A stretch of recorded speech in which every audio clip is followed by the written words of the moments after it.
everybody, and welcome to the Blue Thunder Pod's Turnbuckle Time Machine, Episode 2.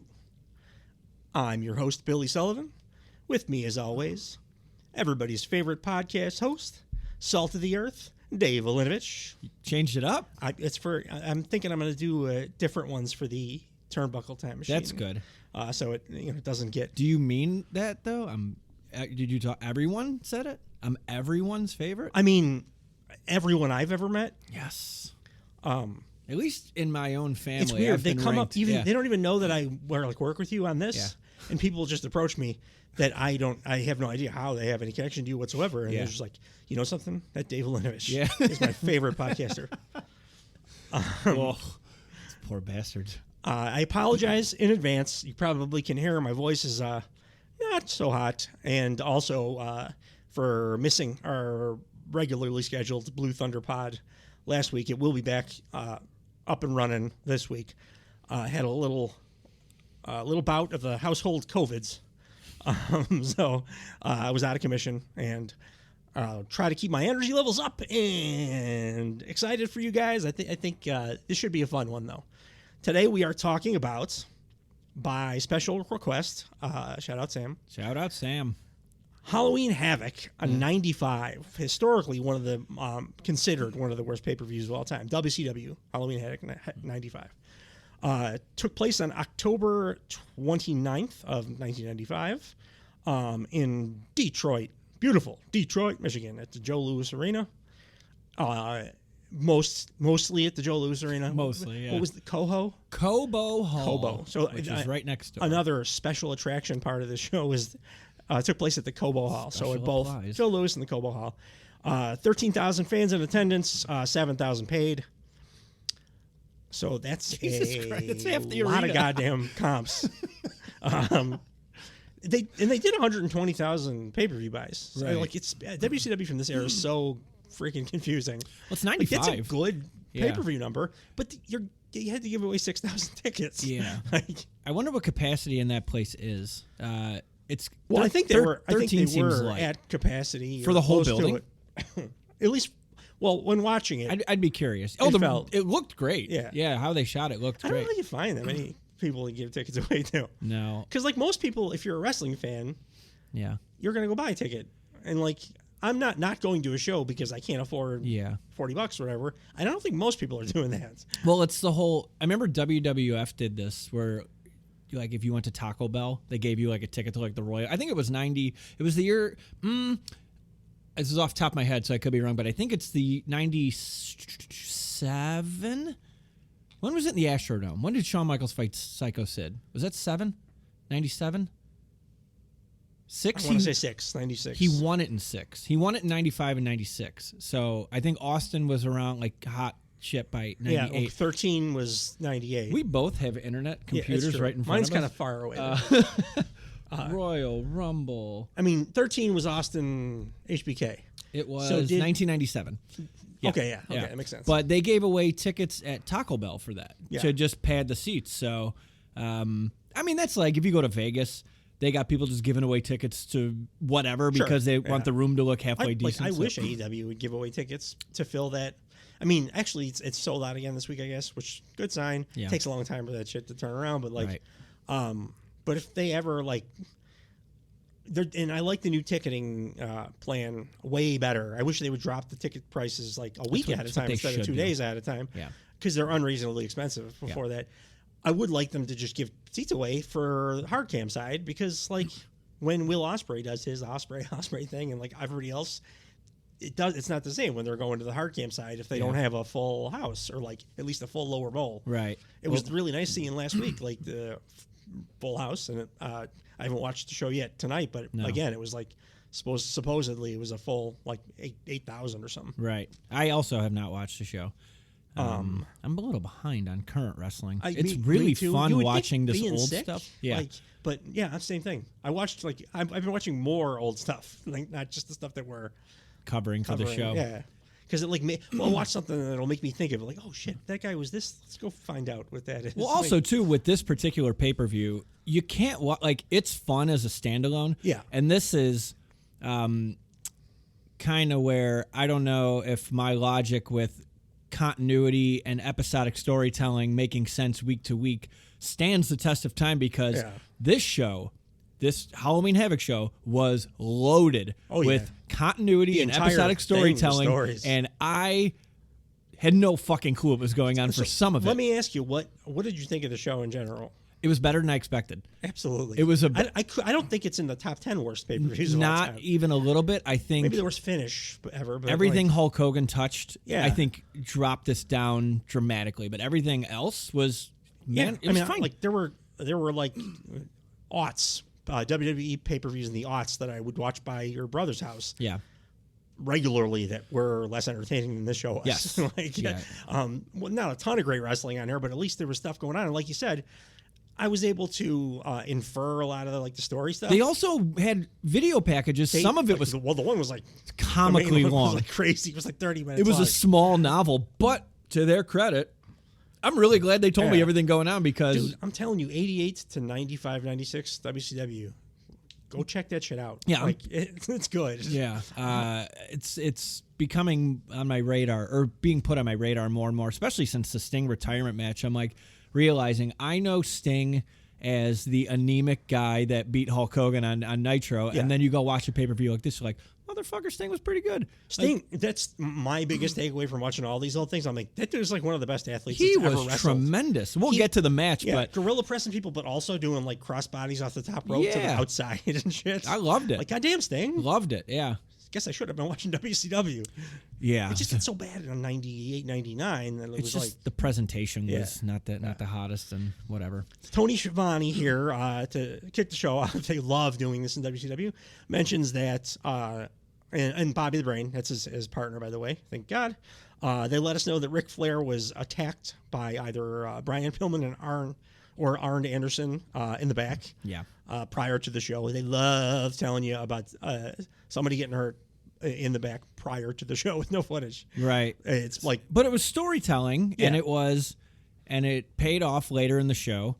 And I didn't hate it. No, I didn't hate it either. Also, Bobby Heenan. It's just something that they go back to the well on a lot. We said it last week, how good Bobby Heenan is.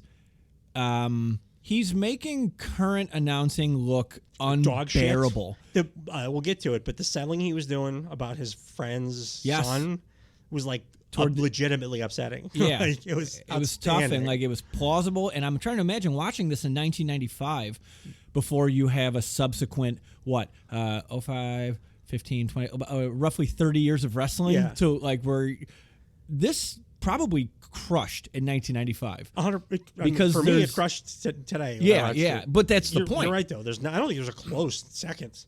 Like for like announcing? the gap between second place and like 30th place is it's closer than the gap between first and second. Yeah, he's on another level. Goddamn crazy. And no headsets or if headsets, he's making it sound exactly like Bobby Heenan talking. And it's with everybody. It's with Gorilla Monsoon. It was with Schiavone. Yeah. It was with Macho Man Randy Savage and Jim Ross last week. Like, it doesn't matter. They're hanging from the columns.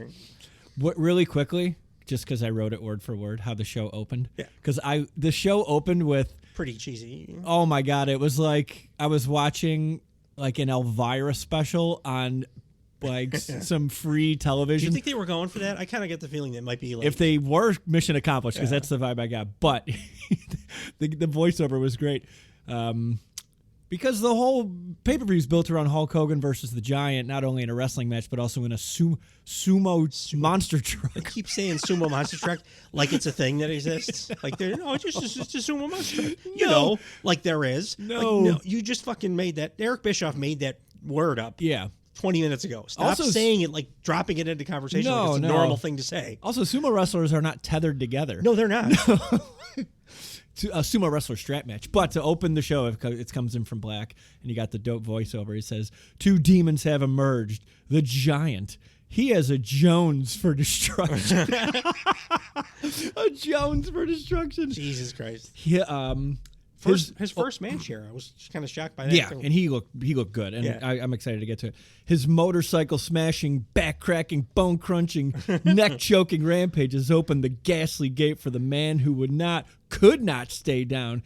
WCW World Heavyweight Champion Hulk Hogan has crossed over to the dark side to take on the evil powers in their own eerie world. It certainly was the 90s. Shudder. I super love. Oh, I'm halfway through it. Oh, so go on. I'm sorry. Shudder to think about the monster trucks. Wait.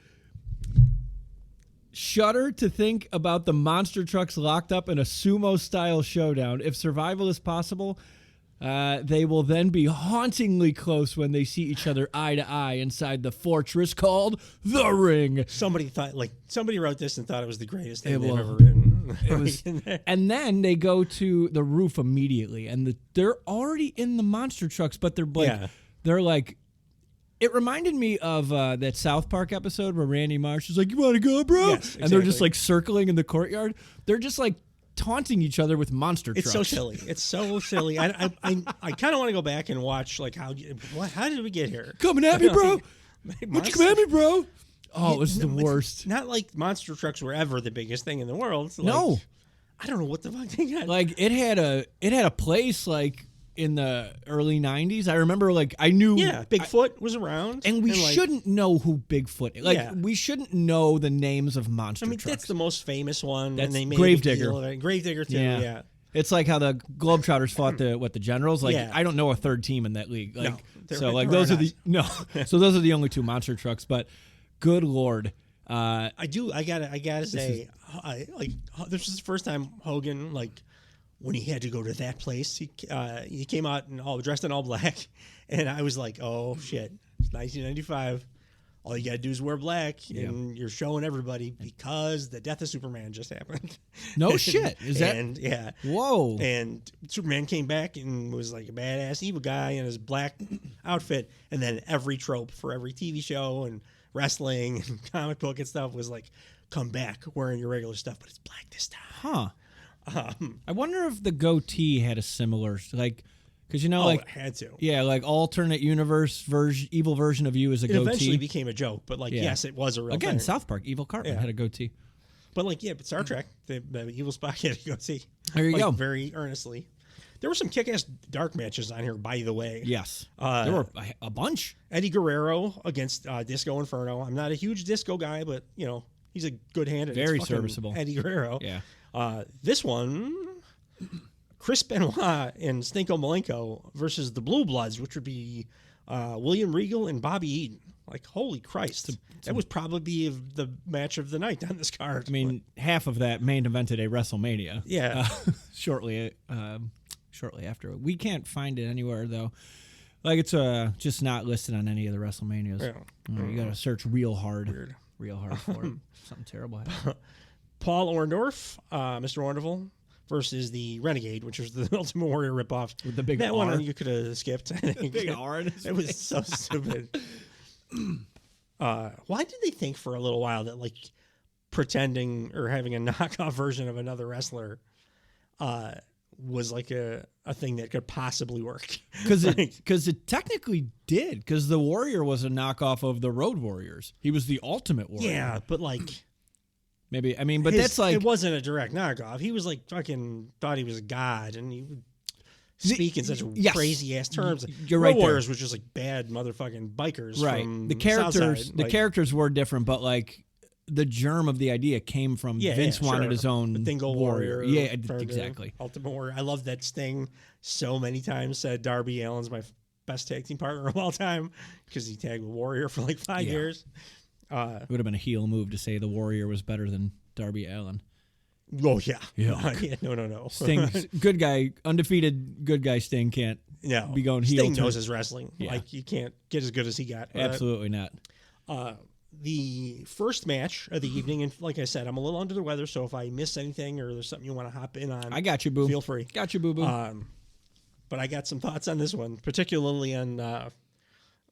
the first competitor in the first match, the kickoff match of the show, Johnny B. Bad, Mark Marrow doing Little Richard impersonation versus Diamond Dallas Page with the Diamond Doll, who's Kimberly Page, who is far too good for Diamond Dallas Page. Jesus Christ, she's absolutely gorgeous. Doing the Ty Dillinger bit. Diamond Dallas looks like the day manager. I had the third shittiest strip club in like Toledo. That tracks. It tracks. Should not have had Kimberly. Although he, a lot more success later on. So right. Who was he with too? There was another guy. Max something or- Muscle. So then I looked him up. He's like, oh, maybe he became no. It was like Max Muscle, and then also like Maximilian Muscle and M Muscle. Whereas three, I don't know if he Muscle, was comma, a wrestler or what, but he was kind of a waste.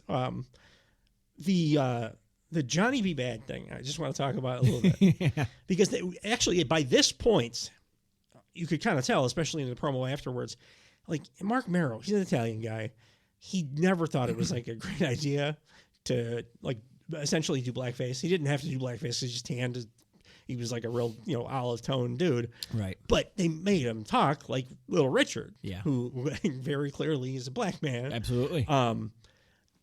Mark Marrow being awesome put so much into it that like even though people didn't necessarily buy it, like looking back I'm like, yeah, it was pretty solid. Like it's a terrible gimmick, but it's solid because he put so much of himself into it. Yeah. That it felt like a character. The side note I had was the Vince McMahon, one of the what he calls one of his very few mistakes or wishes was that he wished he could have come up with the character of Johnny B. Bad. So like Vince's one dream was like coming up with a racist character before anybody else did. He also wanted a Mighty Mouse character forever. Yeah. And he also commits federal crimes. He does. Yeah. So his ideas are not essay, as the kids call it. But then eventually Johnny B. Bad left WCW, signed with WWE. But then when he got there, I don't know what Vince thought he was going to do. He got there and he's like, oh, shit. Well, I can't use your old gimmick because, it was WCW. Like, shit, dude. So he just made him like a generic boxer and then stole his wife. Before that, he was the wild man. Yeah. He was introduced. Which would work better for him because he's got But he looked like energy. all feral and like, I'm the wild man. I'm going to get you. But basically, once Creepo saw his wife, it was over. Like, yeah, he had a habit of that. Yeah. Yeah. He did the same thing with Chris Candido as well. With Tammy? Oh, I mean, he did make her the star. Yeah. Yeah, and also like she was like not quietly hooking up with the champion of the promotion. Yeah. And said champion insinuated she was also hooking up with Bret the Hitman Hart. Yeah, sunny days. But Mark Marrow, now that you're mentioning it, he was gone shortly after this. So October, when WrestleMania 12 was, 4, 5, 6 months later, something like that? And you can tell because he's toned down drastically, the talking like Little Richard thing. There is no semblance of that. Just says, I'm a bad man, which is like Eventually. the only carryover. Yeah. And that's not even like a racist thing. No. It's Johnny B. Bad. It's too bad. Like two D's in bad. This match was pretty good, I thought. It was, I think it could have cut down by... It was too long. Yeah. How much... I wrote it down somewhere. 30% of the match was rest holds. So it was roughly 6 minutes. Again, we're 95. Right. But this did not need to be a... What did it end up being? 17... Too long. 17-minute match. Hey, what's crazy, and if you want to do a little bit of interesting research, go back and watch DDP and the stuff he was doing at like 94 and 93. And you would look at that man and think there's no chance this person's ever going to make it in wrestling whatsoever. He was just managing, and he was managing doing god awful like catchphrases. Good God, he kept saying "Good God" all the time, and he just seemed like skeevy, like Paul Heyman hanger-on kind of guy. Yeah. And then by 95, like he's putting together pretty solid matches. Yeah. And by 96, 97. Some of the best matches they have on TV. Oh, yeah. And then he's going to be in one of the best feuds in wrestling with Savage. Sarah? Oh, Savage. Who'd you say, I Sarah? thought you were talking about The Undertaker. Bullshit that Vince did to him. Sarah with no H. Yeah. Sarah. Yeah, the match was good for when it was a match. Yeah. And I think what made it more entertaining is, and again, I think this is why rest holds were so effective back then. Sure. Is because these guys can do bursts of energy, bursts of cool little things, bring the crowd back down, and then just like spike them back up. Yeah. And it makes sense. The other thing I was thinking about after last week, we were talking about it. All these guys in this era in the 80s were just on average way bigger than wrestlers. There's still big wrestlers, obviously, but on average, Talking about size wise, like jacked and stuff. Yeah.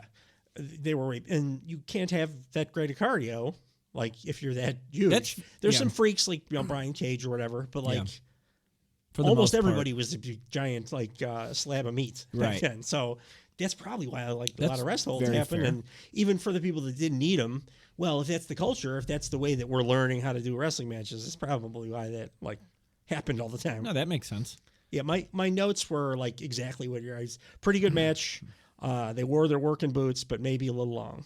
Yeah. Talked about the Johnny B. May thing. Sorry, go ahead. I loved how it started. They did some clever stuff on this show, which again, for the reputation it has as being one of the worst pay-per-views ever. Yeah.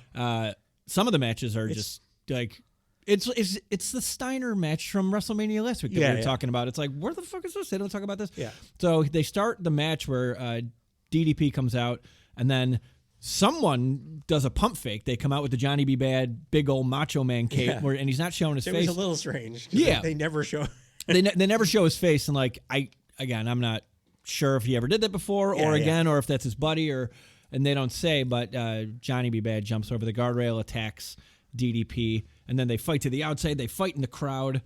I did like that Johnny B. Bad found a random rusty ass like spit bucket in the crowd, just sitting in the front row, and he puts it on DDP's I wonder if that head. was foreshadowing to his boxer gimmick that he that he was going to have in about 3 years. You're giving wrestling a lot of credit here.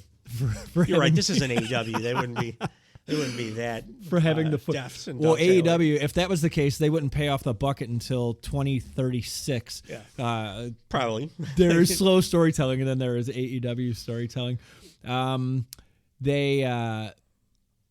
thing I was mentioning before how the Giant and Hulk Hogan were kind of do-si-doing at the top of the building. They do mention in this right in this match, they go, Hogan and the Giant were told to get out of their trucks. So that was 7 minutes of playing chicken, and they just inject that as we're supposed to. I forgot to mention pre-match, Johnny B. Bad was in the back being interviewed by Mean Gene, and he was like apologizing because he had car trouble.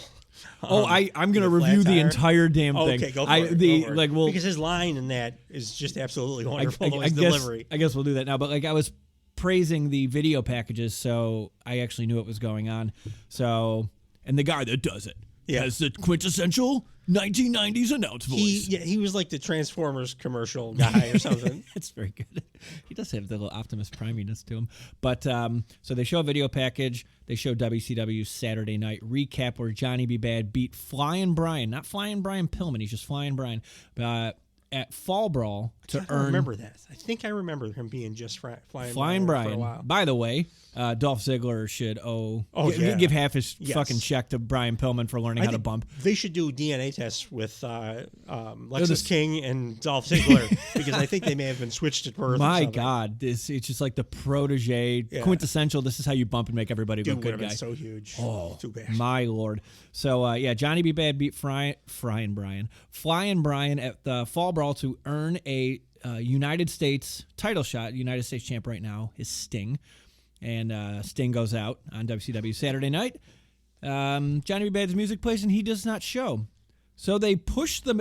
They're so polite. They push the match back to later in the show to give him an opportunity to get there. It was so cordial. Still no Johnny B. Bad. So Pillman gets the shot instead, which makes sense. Yeah. Like it does. Yeah. It's kind of like rankings. Like the next guy out. It wasn't just some random. It's like, this guy was second. You know, Johnny B. Bad shows up at the end of the show, and he's in regular clothes, and he's got a bunch of like obvious grease on his face. Oh, Jesus! Because he's been because he's had car trouble. I know. Yeah. I'm saying like Jesus Christ. It was right away. I'm like, oh, that's not what dirt looks like. Also, why would you be so dirty? And he says he had some car trouble. That's why he didn't make his matches plural. He had a flat tire. DDP walks in from off camera with what was his name, Max Muscle. Yeah. And DDP he's chastising Johnny B. Bad for missing his match, and DDP says since he's the TV champ, it should have been him getting the match instead. And then DDP asks Max Muscle what he thinks about it. And Max Muscle slips that they caused all four tires to get slashed, and Mark Marrow's or Johnny B. Bad. I never said there were 4 tires that were slashed. 4 flat tires. I said one flat tire. Like, the top of his head almost blew off. And that set up a pay-per-view TV title match. Yeah. And I'll tell you what, I don't hate it. Like, neither. it was actual. I was fired up for the It was match. storytelling. Yeah. And then when Johnny B. Bad came out, like, I'm like, oh, this is what I would do if I was pissed off that somebody slashed my tires and cost me a And title I don't need shot. the story to be Shakespeare. No. Just give me a reason Give me why a reason. I should care about these two fighting. And he came out and he looked as pissed as he should have been. Yeah. And like, I don't know, everything tracked correctly. It I couldn't like believe I said, it. Very couldn't good match. fucking believe it. I think the only drawback is it was 1995, and like they have to do a bunch of rest holds. Absolutely. Because of the era. Kimberly does the 10 card. I did Yes. it like that a lot. Yeah. She did the what is he now? Sean Spears, like where he holds up German. the card, the 10 card. Kimberly Page was doing that. Kimberly was the best of them. Of the Nitro, I think. She's she's stunning. Like, you see people that are like attractive, and then you see people that are like She would like make goddamn. me feel nervous in real life. Yeah, I wouldn't even be able to look at her. hitting on her or No. anything. I would just be like, oh God, I don't know how to talk. no. How's hot? There's not too many people. Hi. Not too many Hi. women that can do that. Yeah, man. DDP got her, and he looks like that. I guess she must have saw something. Yeah. Like the what's the Gold Digger, the Kanye song. Yeah. When he's washing, watch him. But she is a white girl, so he would not have left her ass for a white girl. But she must have noticed his like drive. Well, and he had that nice passion. pink Cadillac, so like start there. And then eventually he like saved everybody's life. Yeah. Y'all. Yeah, they did a bunch of cool old wrestling marks or stuff in this match. Like DDP uses his wrist tape to choke Johnny B. Bad. I'm like, I haven't seen that in a while. I kind of like that. MJF against CM Punk when I was there live. He did it too. He's the garage. Yeah, he studies. Yeah, he studies. That's why he does shit like that. DDP. I forgot that DDP has a dope spot, the Diamond Dream, where it's a hip toss that gets reversed into a DDT. Yeah, I don't really remember him doing rad. that much in like the later years, but it looked awesome. It looked fucking awesome. Hip toss into a power slam. Mark Merrill did that on DDP. Yeah. Just like, again, because of all the rest holds, all these cool moves shine in a match like this. So it's cool. What did not shine though was the finish of them. Yeah, it sucked. We're praising it so high, and the match, the finish was just fucking. they struggled with finishes throughout this show. Woof. I mean, at least Johnny Bad is your new TV champ, which that made me kind of happy. I think he deserved it. Sure, on his way out of the company, but Max Muscle goes to clothesline Johnny B. Bad. DDP's holding Johnny B. Bad in a full Nelson, and just as Max Muscle's about to clothesline him, Johnny B. Bad moves, and Max Muscle clotheslines DDP, which was apparently it was a devastating enough attack too. It was evidently he's Stan Hansen. Nobody told us that he was Stan Hansen. No, DDP sold it like he was a Marx brother. Like his legs just go up completely. But not for nothing. For as boring as long of a match it was, like I left, I'm like, I'm entertained. Yeah, I was shocked because I'm like, I'm going in expecting. I never watched this pay-per-view before. Right. I've watched like other video essays and stuff, people bitching about it, talking about, laughing about it, like worst pay-per-view ever. This first match happened, and I'm like, I'm not sure. I don't even know if like the worst pay-per-view ever could have a match this good on it. Look at that guy. We just saw a spider enter the studio. He's not welcome. No ticket. Gotta leave, sir. They threw it to Tony Schiavone and Bobby Heenan next, where they are hyping up the Giant. This is the first, you had mentioned earlier that this is the first time we're going to see the Giant wrestling in a ring. I love that they're still referring to him as Andre's son at this point. And they gave him the singlet because if you are Andre the Giant's son, you can only wear what Andre the Giant wore. Of course. Even though he looks nothing like Andre Not the even Giant. close. Not even close.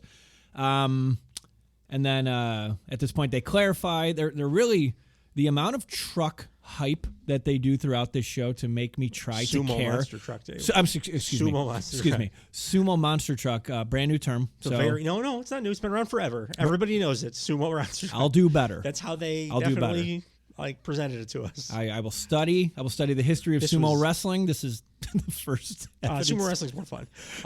Sumo monster truck wrestling. That's right.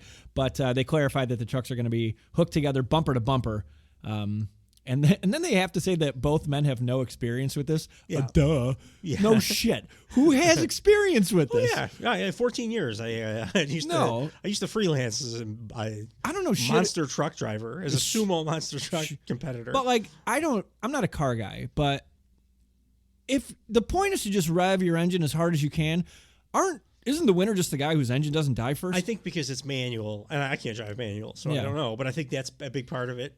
Like if you slip gears, then you get knocked back. I see. So there is a skill to it. If you watch Hogan, he was actually doing it pretty good. Like, well, the guy driving the car was doing a good job. Well, there are two drivers, and Hogan did have the gear shift. This is like the front two tires and the back two tires. Sure. That's historically that's what monster trucks. I looked at. I think this sounds like bullshit.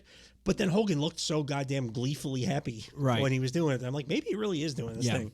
It's did wrestling, of course, so I assumed they're not even in the truck. I'm just annoyed that I have to give credence to Like I have to be like, oh yeah, that does make sense. I have to like acknowledge there's something positive about this fucking dumb that Hogan gimmick. Is an integral part of it. They do say Bobby Heenan says something really funny. He's like, one car can drag the other car over the roof if they do lose, and you're like, oh yeah. Who thought this was a good idea that you can kill 4 people at once? But Bobby Heenan was probably looking dead in Eric Bischoff's eyes when he said that. Yeah, like, you dumb fuck. Yeah, just that did feel like, hey, let's call out everything inconsistent about this live on television. Nobody wants it. I was so excited for you. I don't know why specifically, but when I saw what the next match was, because I forgot who the Zodiac was. Me too. I knew the body type when I saw it, though. Right I'm away. Oh, that's Bart Simpson. Brother Brutai. Yeah, Brother Brutai. But he's part of the Dungeon of Doom now. So he's the Zodiac. It's Macho Man Randy Savage versus the Zodiac, which is Brutus the Barber. Did you see that? Did your 2 in a row shows now we've gotten where Kamala was supposed to be on the program, and Kamala was supposed to lose to Randy in this match, and he refused to do the job, so they fired him and replaced him with Zodiac, who was Zebra. It's Brutus the Barber dressed as a zebra, trying to do like a crazy face. It's so silly. I don't. He's from they announced him as from the land of Yin and Yang. Yeah. What the fuck? It was all stupid. But if Savage won, they did it. So this was when it started to get squirrely. If Savage wins and Lex Luger, who fights later, wins, then they will fight later. I don't know why I was supposed to give a shit about this. It got a little convoluted. With I was like, what do the trucks do then? I'm not sure. What? Sorry, Tone. I need you to explain again. By the way, did you hear after they announced, because they said it on there, the Kamala thing? Kamala can't be here. Shivani's like, oh, I don't know. I'm not sure why. And Heenan came in and he's like, I know why. He buried the fuck out of him. He's like, Kamala was afraid to face Macho Man Randy Savage. So he cried to Kevin Sullivan, and Kevin Sullivan beat him up and then fired his ass. So they do acknowledge that Kevin Sullivan damn. is the booker. And he you don't want to do the job to Randy Macho Man Savage. I understand why Bobby Heenan would be like, fuck this guy. Yeah, you know? That's the Macho Man. That's a tippy-top guy in the history of wrestling, especially at that point. Top 5 all-time guy. Yeah. Macho Man worked his ass off this whole pay-per-view. He did? Did you know he had a torn tricep the whole time? Almost off the bone? Oh. And how bad it must have been for him to fucking have to hear that the million times Hulk Hogan's got to do work twice tonight. Yeah. Like, no, he has to drive a truck once. Yeah. Macho Man's wrestling 2 full matches with a torn off the bone tricep. Not to mention Hulk Hogan had filmed the truck sequence the night prior. Yeah. So that was 5 hours of recording the prior night. So he had to do virtually nothing. But like Macho really had to do it, and they didn't. And his finisher is with a finisher that is a top rope elbow drop, which he used in both matches. He sure did, because he's a damn soldier. This one was kind of trash match. It was better. It was quick. His second match was definitely better, but I think he was saving some gas. This was a minute 30 Brutus, seconds. come on, like the ending was really funny. The Zodiac he's standing like on the middle rope, kind of like how Bret Hart used to position himself to do that middle rope elbow, and he missed a dive, and he's clearly not hurt, but he rolls into position, and that's it. He's just kind of laying there, and Macho Man hits the elbow and ball game. Yeah, but it's Brutus. That's the best you can ask for. He was such a goddamn waste of space. We I hopped do over. appreciate that they kept his beefcake tassels on his outfit. Sure. He's supposed to be like an evil demon from the Dungeon of Doom, and he still got like beefcake tassels. Doesn't mean you can't be a fancy boy if you're in the Dungeon of Doom. I also like the Jimi Hendrix style version of Pomp and Circumstance that Macho comes out to. It was different, yeah. We skipped over the best part of the match. Oh, go, please. Remember, I got brain fog. So. No, you're fine. There was a fan that hopped in the ring right away. Got the fucking shit beat out of him. And the only reason I know that is because the crowd went wild. Yeah, and then Bobby Heenan tried to sell it as if the cheers are for Savage. Yeah. But that was great. It's exactly like The Simpsons when Homer's at the U2 concert and they pull him behind stage, but they show him getting his ass kicked on the big screen. That asshole looked like he was like legit trying to kill Macho Man too. Yeah, he ran in the ring. He was bobbing and weaving. They couldn't get him at first. He was a little slippery. The ref couldn't get him. I have a feeling they like broke his face open. Yeah, they did not film him. Because they filmed him for a second, and then they filmed him enough to the point where it's like, why aren't they filming him anymore? Macho and Beefcake powdered out of the ring, so then the cameras could follow them and stay off the ring. But then, like, whatever was happening in the ring, a cheer went up that was not a, like, we caught the guy cheer. It was a, like, yeah, they fucked him up cheer. Yeah, like, absolutely. It was like a pop from a, Will Ospreay match or something. Yeah, they, I mean, I don't know. It was funny. I forgot that people run into the ring. Yeah. Because now they're so good at cutting away from it, but I feel like it's the last place in the world I would run onto the field to play or whatever. Like giant amphetamine killers that are, that feel no pain really. Yeah. That don't like when they can't get their stuff in. Yeah. With guys they know, but you're going to be a stranger the size of me. The only good one of those that ever worked out was the Earthquake. Which one? Earthquake. Oh, he got a full. Because he was a fan. He had a career out of it. Yeah. It now that we're mentioning, a plant. I know. Now that we're no, of course. But there was a something Morella. He was just some guy in the crowd. He won. He won the Intercontinental Championship. Yes, it was his first night as a professional wrestler. And he won the women's title later. Boo. Yeah, that was. Had a boy, Vince. Questionable. Vince again. The first ever women's battle royal gets won by. Have you seen Santino's daughter, by the way? She's fucking crushing it. Yeah, she's doing good. Yeah. Santino was a very good wrestler. Remember that? I think it was Triple H. Santino had a match like on a random Raw, where he got everybody, myself included, to bite on the holy shit, is Santino going to win the world title? He was awesome. I was at two things. So I went to the Royal Rumble in 2011, whatever it was, 40 guys, the year Del Rio won, and the final two were Santino and Del Rio. That's right. And the place was humming and wanting Morella to win, and I believe, if I'm remembering correctly, I went to an elimination chamber, and he was like one of the last. Yeah. Oh, and those fucking snake socks that they used to sell, I knew a guy that would just buy out as many of them because they sold out. WWE fans love that shit all the time. But like he could wrestle too. I mean, he could. Yeah, he was go. fun. Like they made him a comedy thing, but then he put so much of himself into that he made that. He's one of the very few successful comedy acts ever in wrestling. I loved when he looked upset that he had to like do his finisher because he wasn't positive it was going to work. So yeah, that's fun comedy, which was purposeful. The Zodiac is comedy, which is not purposeful, but hey, nepotism's a wonderful thing. Heenan and Schiavone were like barely containing their ability to just say like, this Zodiac guy's a fucking asshole. This is the silliest shit I've ever seen. Next, after the match, they go to Mean Gene, who's pimping the WCW hotline all night long, which they have to declare is no longer active. But it was $1.49 a minute. I was gonna say, how depressing is your life if you're spending $1.49 a minute to listen to a recording of fucking Jimmy Hart? Right. Like, oh God, Jesus Christ, my baby. I like the all night they pretend that they have like people manning the phones. Yeah. One very funny one later on. But but these kind of lines were always just recordings. There was one phone. Like at one point Hawk is on there and like I'm thinking that's the guy I was thinking. Oh, like, if he really is on the phone, like wow. Please don't give him your home address. But I'm thinking, I'm like, okay, there's at least like on the low end, there's at least 15 people calling in. Yeah. How long have I got to wait on hold to talk to Hawk?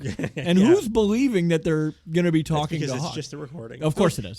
The entire things are set up to get little children to dial the numbers and then just leave the phone off the hook so their parents get hit with like a $900 bill. Not going to deny that one of those dumb little kids one time was I did your like coat, and Yeah. I got... I Nintendo Power one too. It was Read the Riot Act, I believe they called, and I never did it again. Yeah, no, I did not. Um, Mean Gene's interviewing Johnny B. Bad backstage. He cut a pretty good. It was like a good baby face, yeah, like inspirational speaker kind of thing. Absolutely. Dreams do come true. He really could have been something, man. But his wife power bombed him, and they lost all credibility. And then Mean Gene tried like hell to have some semblance of there's a gimmick here because he's like, oh, you and me, we're gonna go out for Greek food and sing karaoke afterwards. And you're just like, what are you doing? Oh, I thought Johnny B. Bad was like legitimately like, no, really? He was. Yeah, let's have fun. Yeah, let's go he do it. was good, but like, I'm like, how Mean Gene went after it felt like, the fuck is he doing? 15 whiskeys. That's how he went. Like, he mentioned a bunch of foods they're going to get in Greektown, but he did not mention the Sambuco, like, or whatever it's called, that he's definitely going to drink a bottle of in Greektown. Absolutely. But, no, good promo. And they're going to lose him. And I liked the I'm a bad man. Like, if you're going to keep one thing, that's a cool catchphrase. They did one, like, this whole show was just clearly one take promos. Yeah. And just not great. And then, like, when it works noticeably better in the sense that everything is pretty much garbage. But if something is like average, you're like, oh, this is so much better. Yep. So, but like so far, again, I mean, Brutus match was crappy, but it wasn't like a disaster. No, but it was a squash that played into something Macho later. had detached triceps. Yeah. I did on my notes. I checked, and it was a not just a torn, a detached. Oh, bicep. Jesus Christ. Tricep. I hope it wasn't his top rope elbow arm. I'm gonna have to go back and watch that. Speaking of right, it was the right arm. Right arm. Yeah. Ugh, poor guy. A bad motherfucker. Speaking of Road Warrior Hawk, he fought Kurosawa This next. is wonderful because Kurosawa, his actual name is Manabu Takashi.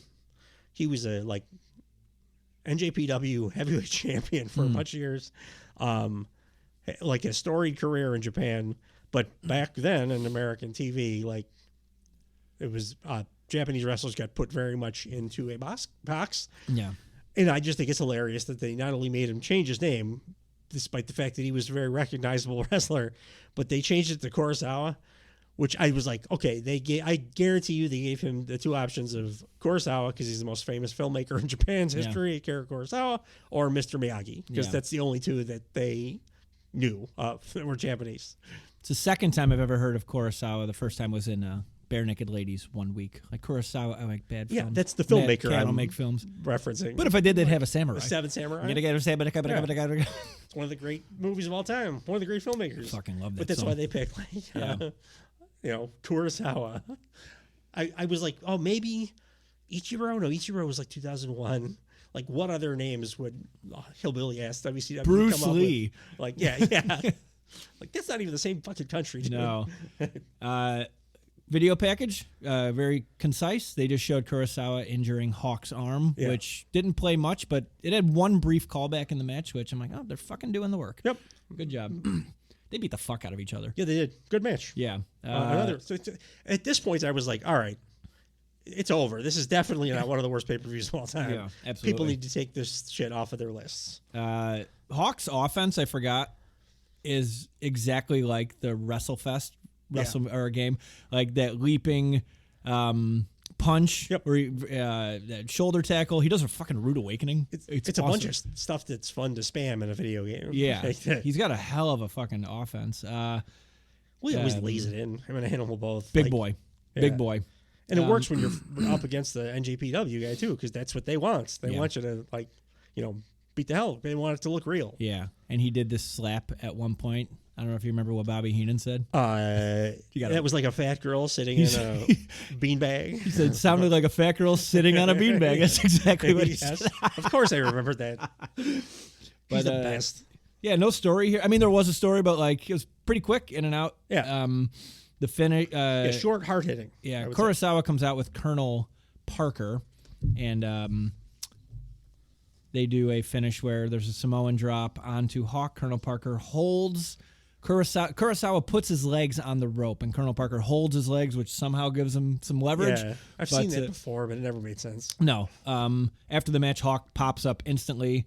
I forgot people throw garbage in WCW. Yeah. That was cool. That remember like the attitude towards the end of the Monday Night Wars when they were losing and people were just throwing everything in the ring. Yeah, but that shit started in like the 70s. Oh, sure, but like I don't remember seeing it ever in WWF. Because like I was primarily a WWF kid growing up, and I was shocked by it too when I came around. Now that I'm watching all that stuff, like goddamn, that was like the Wild West. Yeah, it was way closer to ECW show.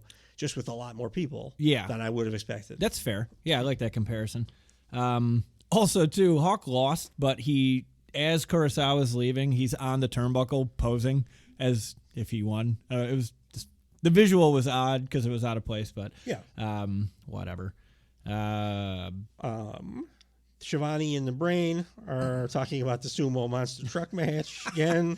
They say neither man has ever been in a sumo monster truck. And my note was, yeah, no shit, because you just made the sumo monster truck up like right now, you motherfuckers. Then Savage.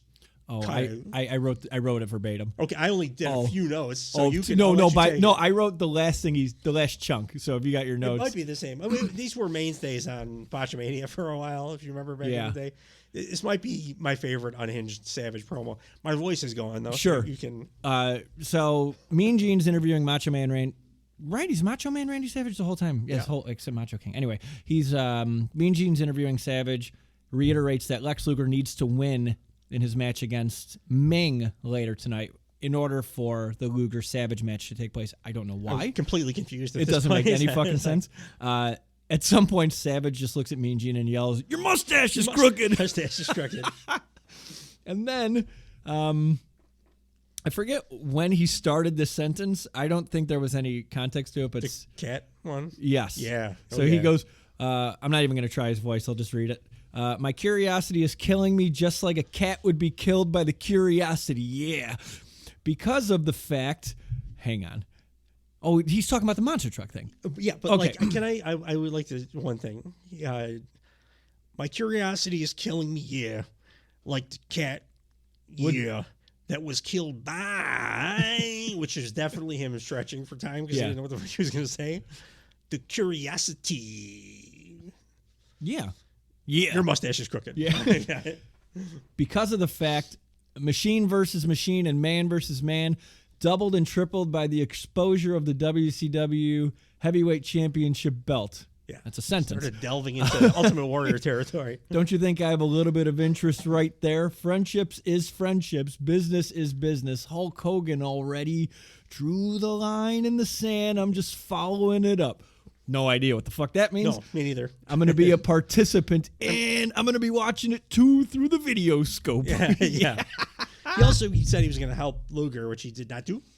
And then, I'm your friend, but if I ever have to see you in the ring, I can beat you. Yeah. Maybe 2 takes. That's how he. Maybe 2 takes. Yeah. Dry run, just a dry run. Maybe some notes. Yes. Do what The Rock did. Just write your shit on your arm. It's like read off your fucking hand. Yeah. God forbid. But Encino fucking tear you apart for it later. Yeah. I mean, if what you were saying last week about it being WrestleMania 9 being a coke-fueled dream. Oh, it was absolutely. Some of these guys are standalone coke-fueled dreams. I mean, but my favorite thing I've ever seen about Macho Man was a line on Reddit. Somebody wrote about him commenting on one of his promos, and they said, yeah, I heard a rumor that they... at one time they found some blood in Macho Man's cocaine system. I saw some promo literally yesterday. It was like on Instagram or something, and the caption was like, "When you forget you don't have your sunglasses on," and he doesn't have his sunglasses on, but he's going to cut the promo, and he goes to like grab them, and like he pauses for a second because he had a mild panic moment, but he finished quite nicely. Speaking of ECW. the suicidal, genocidal, homicidal Sabu, I forgot was in WCW at this point, with the original Sheik as his manager, which I thought was cool. That was neat. Did you watch the Dark Side of the Ring about Abdullah the Butcher? No. Holy shit, you should watch it. Yeah, Just because it's skip that insane. Like Abdullah gave one of his like students hepatitis C. He shit! Stabbed himself in the head and then stabbed the other guy in the head in the match and stuff. It got sued, and then Abdullah is just like, because now he's old. He's like, oh yeah, no, I never learned to read or write. And so he's like, I couldn't show up to court. I couldn't open my. He's just never paid it. And then they went around and were like interviewing other people. And Mick Foley's like, I don't want to be speaking out of turn here, but he was able to read menus all the time on the road. So not sure about that. It's big boy. It's big boy. But the Sheik was his mentor too. So Who it was had kind of cool. A huge sword. Yeah. Which like more dangerous than the other thing he did. Yeah. Was the sword part. Yeah. Oh yeah, I know what you're talking about. And then his opponents, Sabu's opponent was a guy called Mr. JL, which is Jerry Lynn from ECW. Yeah. He's under a mask, like a generic mask. And I figured, okay, maybe he's doing a one-off from ECW's, like he's just coming over to do a couple of shows. He doesn't want to show himself, like losing or whatever, so do a mask. No, I looked it up. He was like, I want to do something that stands out, something that makes me different. Like being Jerry Lynn made you different. Yes. Putting that like mask on made you. It's like terrible mask. Yeah. And then Mr. JL, like what? Yeah. Did your like 4-year-old daughter come out or something? Like, what are your initials? Boom, gimmick. You got your gimmick right there.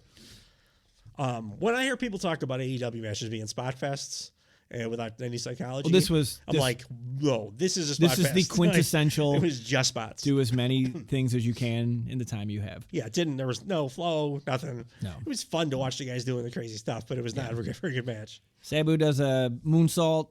He's standing on the ring apron, does a middle rope moonsault to the outside. As usual. Catches, it's his usual shtick, but he catches Mr. JL and the Sheik in the fucking head with his foot. Sabu flips over the rope at some point, so he's standing on the outside and he flips over, very beginning buckshot lariat style, but he lands in a leg drop and he just lands entirely his on ass. On his fucking head. Yeah, it was like the earthquake move on your head, but from the top. Yeah, like, Jerry Lynn. I mean, to his credit, well, I don't know, he couldn't see his face because he had that terrific mask on, but that looked painful. Yeah. Oh, it was definitely painful. Yeah. Heenan at this point says, what's the JL stand for? Jerk and lunch? Which makes no sense, but it made me laugh. You can tell when he's bored. Yeah. Because he'll just go into riffing mode. Yeah, and then that makes me not bored because he says funny shit. Yeah. I wish we had him. The consummate professional. I mean, there's some other spots, like a top rope, like forward. I don't know how to describe it. It was like a sunset flip, but like forward. Like he flipped him. Oh, that was my favorite spot of the match. Yeah. He did it was a victory roll from the top rope. That's a better way to say it. And I'd never seen that. Still, I don't think I've ever seen anybody try it again. Yeah. And it was like full on victory roll. It looked great, all the way too. from the top rope. Yeah, that was badass. Yeah, that was dope. And then there was a finish. He did a spring moonsault off the rope. Finish. Then after the finish, after the finish, match is over. There's no need to do this. No. From the outside the ring, Sheik throws a fucking big fireball into Jerry Lynn's face. Like, absolutely no reason. But Sabu won the match already. There was zero reason to do this. And it wasn't the focus of the camera. No. Like, it was so... It was like he went into business for himself to shoot a fireball at Jerry Lynn. And then when the crowd behind him started, like, talking shit about, like, hey, you shouldn't be doing that, he took that big sword scimitar thing and, like, was poking it out into the crowd. And it was a sword. It was like a 4-foot big-ass sword. Yeah. It was scaring me. Yeah. That could have went south real fast. I mean, he is the original Sheik, which was essentially Abdullah the Butcher, just in a different body. So yeah, I'm sure he's like killed people for like. Well, at least with a sword or fireball. He was a Super Mario villain at some point. Yeah, but like people talk about don't waste fire spots. Like not only did he wasted it, and like we barely got it on camera. Right. It was after the match. Yeah. Like, what the hell? Yeah, there were a lot of ways to end this match more of in an intimidating fashion than with a springboard moonsault. You had a sword, You had a fireball. Or just have Sabu do the thing where he jumps and does the leg drop with the chair under his butt. Yeah. Like, that's a badass move. Yeah. Yeah. But again, like we're bitching about this match because it was just a spot fest with no psychology. The ending didn't make sense. But like nowhere near a terrible match. Oh no, like, it was entertaining. so I was again the pay-per-view like, oh wow, it's all tracking. Kind of enjoying the show. Yeah. Like, I was more annoyed with this match because again we have the benefit of 30 years of subsequent wrestling to reference, and I just know what these two did in ECW, and I'm like, oh, this. It felt like they were both coming off of like having pneumia or something. Like we got to go slow. It seemed to tonight. me like Jerry Lynn was not comfortable wrestling in the mask either because he was not as impactful. Again, like those RVD matches were some of my favorite of all time. Jesus Christ. I do another good Heenan-ism here. Yeah. When Sabu did that top rope victory roll, Heenan says, "Oh, don't try that at home off the ironing board. It won't work." Bored. It's me bored. So yeah, it was fun. Speaking of Heenan, goes back to Shivani and Heenan after that. Again, just more pumping up the main event. They're recapping that the Giant was around for a while, and they're just kind of showing. Yeah, they really didn't stop shutting up. They did not shut up about this no. shit. Not only this, so right now they say the Giant was around for a while, but then it was revealed he was in the Dungeon of Doom. Later in the show, they're going to give you a detailed breakdown of when he started being around. Yeah, like a 15 minutes. It was long. It was long. It was well put together. Yeah. It was way too long. Yeah. If it was submitted for like a grade, like that'd be a good like final project. In retrospect, I do understand why they were mentioning the match over and over again because I kept forgetting this is the Giants' first time wrestling. Everybody's like super intrigued that this 7-foot monster is going to wrestle a match. Yeah. And he'd only done a couple of run-ins and stuff till that point. And people thought he was Andre's son. So that's a big deal. And like, I guess if there's nothing, but everything for the most part, not everything, but yeah, for the most part had like a backstory. Yeah. So I don't know if it helps the show to ignore other matches with stories. You know what I mean? Like every fucking segment's got to be about the Giant. Yeah. Like maybe tell me why the hell Luger and Savage are like aiming to fight each other. Once that whole thing was like simultaneously the most interesting and like the most glossed over. Yeah, thing I on the thought they whole were going to show. pay it off at some point or like explain it. Even Lex, like a bunch of interesting stuff going on. Yeah, Lex Luger actually. Well, we'll get to it because he's got a great fucking line, which verified that. Oh, I don't even think they have a plan here. Yeah, they're just kind of throwing it together. But more about the Giants before. We went to the Master and the Taskmaster. I wrote this down word for word too. Right?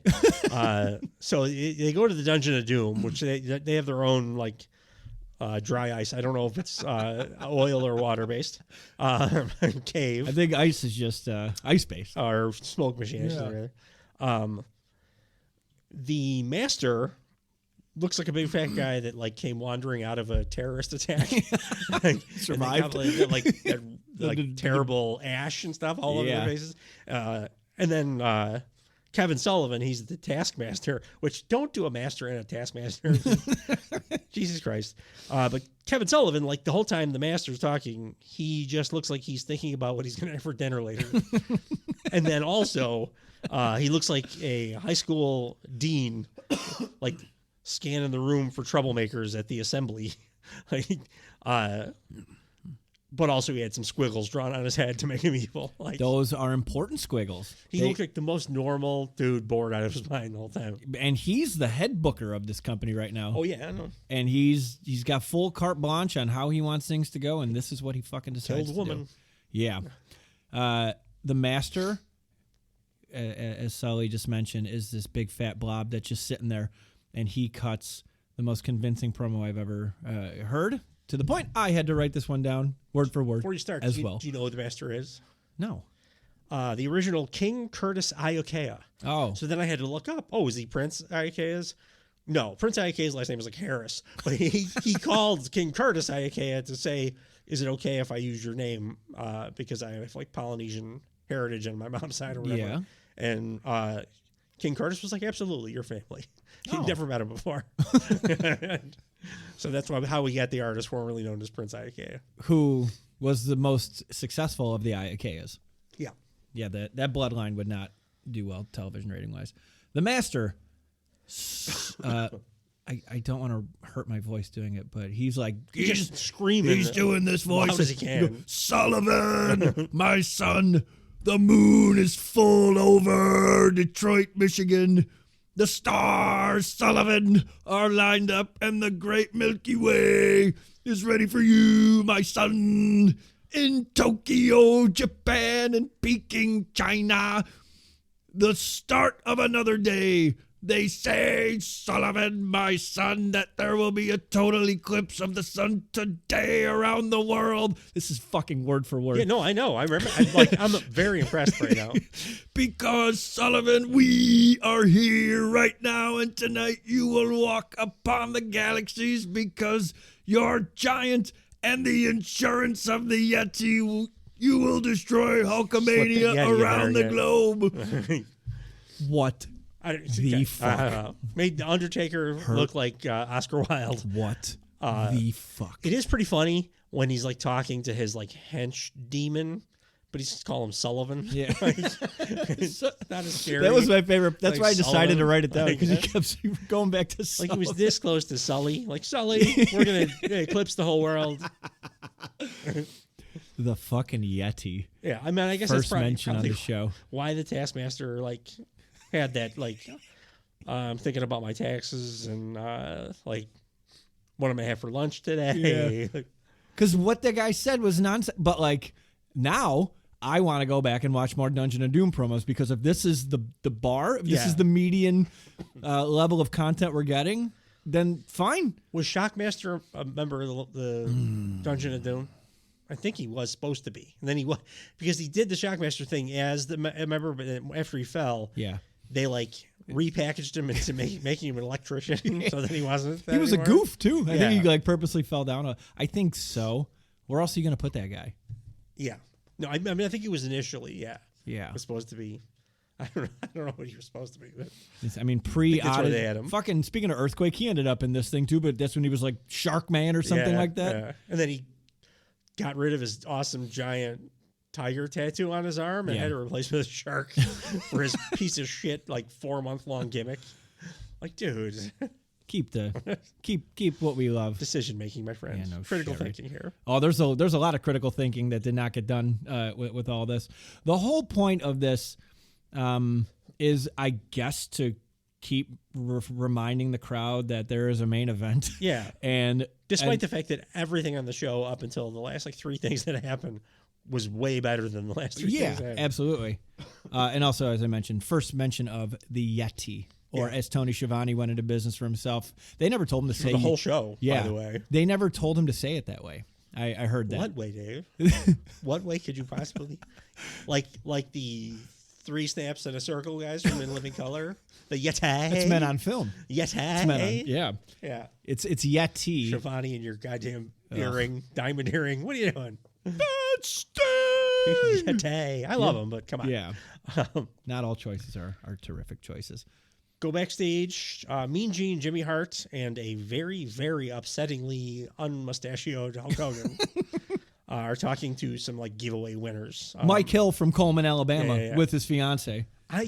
Is this going to be a thing now? Is every Turnbuckle time machine going to be another way that Hulk Hogan's physical appearance upsets me? I think so. And I this think obviously he's not the black eye, but like Hogan with no mustache, it made me think only of when Ron Swanson hooked back up with Tammy too, and like went on the bender with her, and then came back and the middle of his mustache was shaved, and he had like dreadlocks or braids in his hair or whatever. That's what Hogan looks like to me. It's like when you shave your mustache and your children don't want to look like they're afraid of you. I was afraid of him. Yeah, like he's America's dad. Yeah, Hulk he's Hogan. also always had that mustache. Yeah, and I mean, there's a storyline reason why he does not have the mustache. I also thought it was kind of cool that he had all the fucking Hollywood Hogan shit on. Yeah, like pre-Hollywood Hogan. It was proto Hollywood Hogan. Yeah, because I heard that this was his last appearance on television until like many months later. Yeah, and then many months later is when he's going to be back in yellow and red, and then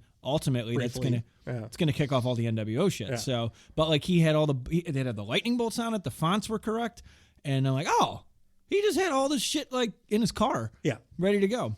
So I thought that was kind of fun. I think I've heard him talk about it being like one of the inspirations to NWO.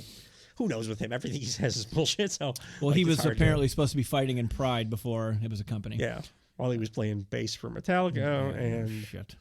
having sex with his His 10-inch friend's- penis. His friend's wife. Yeah, Bubba the Love Sponge. Jesus Christ. Did you ever see that the deposition in court? Of course. He has to say, my penis is not in fact 10 inches long. Hulk Hogan's penis is 10 inches long.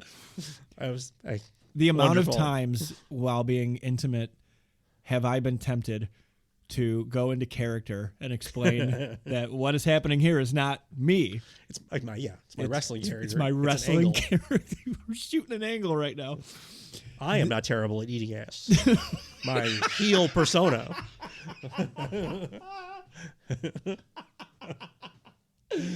And I'm like MJF. I never break kayfabe. I will. You're not. If you're sick, it's not working. It's fucking funny. I just can't say stuff very loud. Throat hurts so bad. Hulk Hogan was talking sometimes here, and he felt like he was doing a Dr. Steve Brule impression. He was already. I was like awkward to look at just with his face, the long face Hulk. Yeah. Yeah, and then he was saying nonsense too. Just nonsense. He was giving a motorcycle away. He calls the guy that won it. Again, the guy's name is Mike Hill.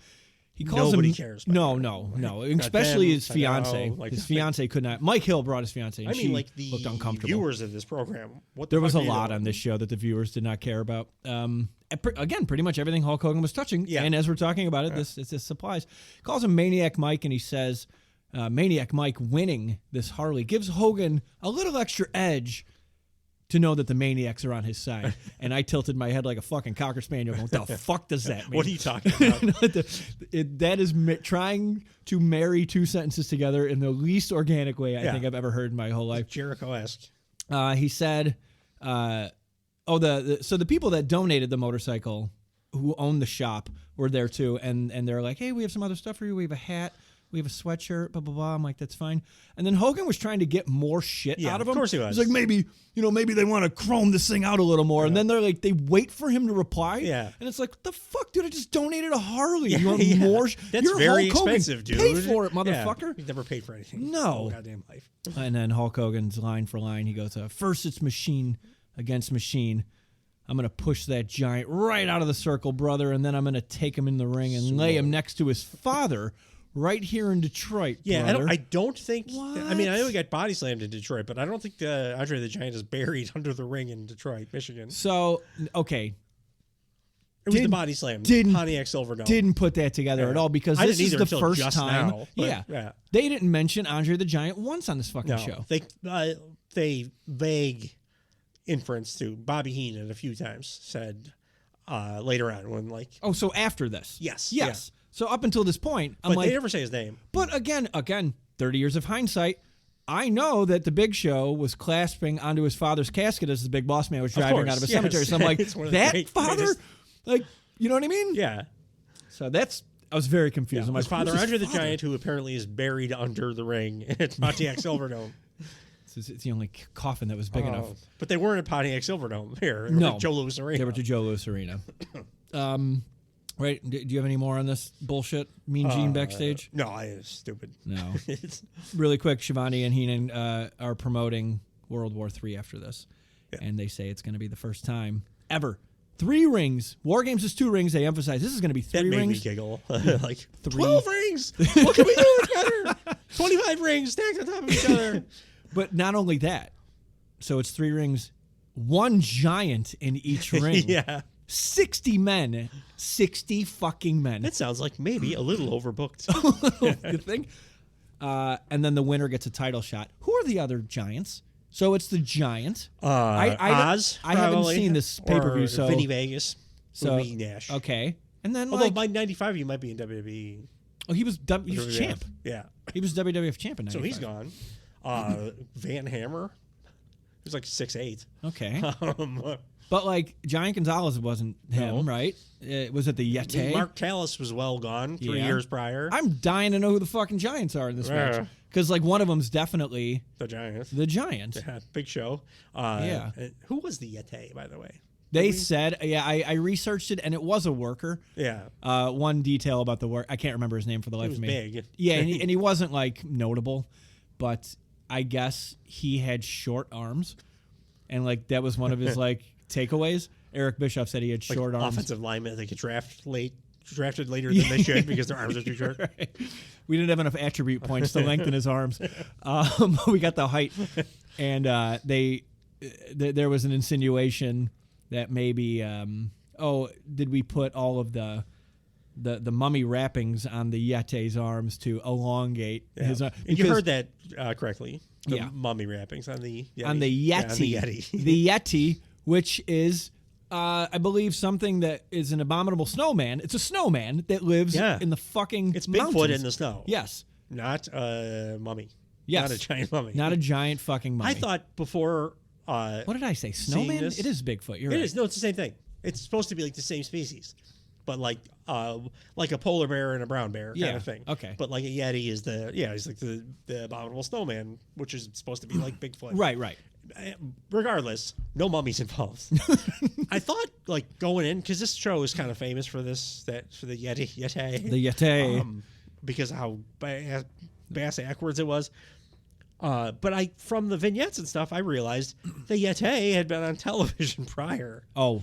Briefly, but like on TV, and nobody was like, "Oh fuck, we can't do this." Wait, he We gotta came out do of his something." black rock? They showed a flashback. It was just like him standing in the background. He wasn't doing anything. Yeah. But you could clearly see him. Oh. I assumed it was on TV. It was portrayed as something that was on television. Yeah. Which normally, like this gobbledygook or bullshit, it only happens once, and then everybody realizes, oh, we fucked up, and then no. But like this dude was on TV in this gimmick like prior. Well, I know they birthed him, for lack of a better Yeah. word, on television, which we will cover in detail for the 26-minute They did. video promo that preceded the match. They did like do a video package though, and 100%. show that he. I been saw him. around. Yeah. They did show him for a second. Bathroom? Oh, okay. Ha! It's not loud enough. Bah! There we go. I thought you were saying No, I'm just making notes for you. my nose blows are always very. Oh, you're fine. You're fine. You're fine. Where were we? Bah! Ah! There we go. Thank you. Next was Lex Luger versus Mang. Mang? Mang. Mang. I never liked Mang. Came out with the Taskmaster. There was a period, like 93 through 96, where Kevin Sullivan came out for like 40% of matches. He was the like, I knew he was the booker, but he was like the manager for like 40% of these matches. He maybe was just really pleased with his sewing abilities because his gear Yeah. looked amazing. Yeah. Said fucking no one. And probably because he was in charge, he was able to get away with what he did because Jesus fucking Christ. Yeah. That is some He-Man. That's like knockoff He-Man shit. It's terrible. It's the fucking worst. I mean, he drew evil like eyebrows on his bald head. Like that is a sign of evil. That's how we know he's evil. It plays into the show later. I know he's evil because he got woman killed. Yeah. What a genius there. He like writes his own wife into a cheating on him angle with Chris Benoit. Like Yeah. Yeah, that's it's one way to get out of a relationship. I have a Mang theory. Hit me. Because I didn't like him back in the day, and he's a guy that I revisited, and I was like, no, I was right. I never liked him. Yeah. He's like slow and bad and plotting. I think everybody was too afraid to tell him that he sucked and he couldn't be on TV. Yeah, he's Because notoriously he was on TV nonstop. Yeah. But everybody knows that he's like the toughest guy ever in Right. wrestling. Which I never got when people are like, "Oh, he's the toughest guy."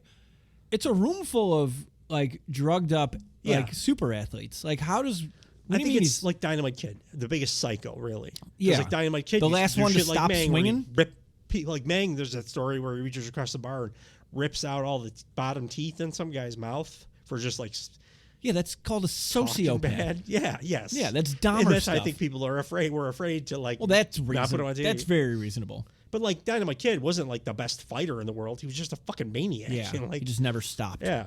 Yeah. More shocking than anything, I forgot Lex Luger was billed as from Chicago, Illinois. Yeah, I mean he is. Like, He's from here? yeah, I thought he was from Atlanta. total package. No, Oh. no, born and raised. I got to go visit his house. Old boggling face. Boo. He looked amazing Yeah. on this show. They did. Physically, his work is dog shit. Yeah, but yeah. like, No, I knew what you meant. Yeah. There's been one good Lex Luger match. It was that tag match with Sting and Yeah. the Steiners. That was it. Well, consider the dance partners. Yeah. But my God, did he look credible as fuck. And this is like right after he came back to the company. So like he had all that like Fed experience and He jumped so many times, man. yeah. I understand like what you're saying though, why Vince thought of him as like the next big thing. Yeah. Of course, he had Bret Hart sitting right there having perfect matches every goddamn night, but because he wasn't like built like The Rock or whatever. He didn't pass the airport test, which was a big thing for Vince. What was the airport test? You had to turn heads in the airport because you were so physically like impressive. That was a thing. It was the airport test. I believe you. Yeah. Absolutely. It sounds very much like something that fucking piece of shit would come up with. How about you just have the best, most charismatic, most incredible in-ring performer? Not interested. Not interested. How did they beat everybody in the wrestling world? I'm glad that there's Stone Cold Steve Austin showed up. Yeah, that's true.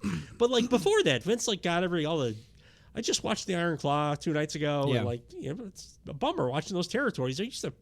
I love when like Triple H now on all the WWE documentaries is like, oh, what Vince did was bring wrestling from like smoky bars into arenas. So Yeah. we're like, motherfucker, like Bruno Sammartino pre WWE sold out like 86,000 people in like Old Comiskey Park. Yeah. Like there were lots of people going to Von Erich's, every week there was like 15,000 people going there. Right. Vince didn't invent popularity of wrestling. No, Vince invented stealing top guys. Yeah. And getting them on exclusive contracts that Yeah. nobody else did. and like he just rated that he did what NXT did to the indies, when it was amazing. Yeah. Like that's why NXT was amazing when it the was indies kind of got shitty for in a the while. end. Exactly. So it's and didn't they like I read that the territories like were discussing putting a hit on Vince McMahon. Oh, I've heard that a bunch of times. Yeah. Like Mushnick and Jerry Jarrett and like the 4 Wiseman guys or whatever. Right. I would have if I were them. It's a Yeah. piece of shit. Yeah. I mean that's He's why trying to put everybody out of business.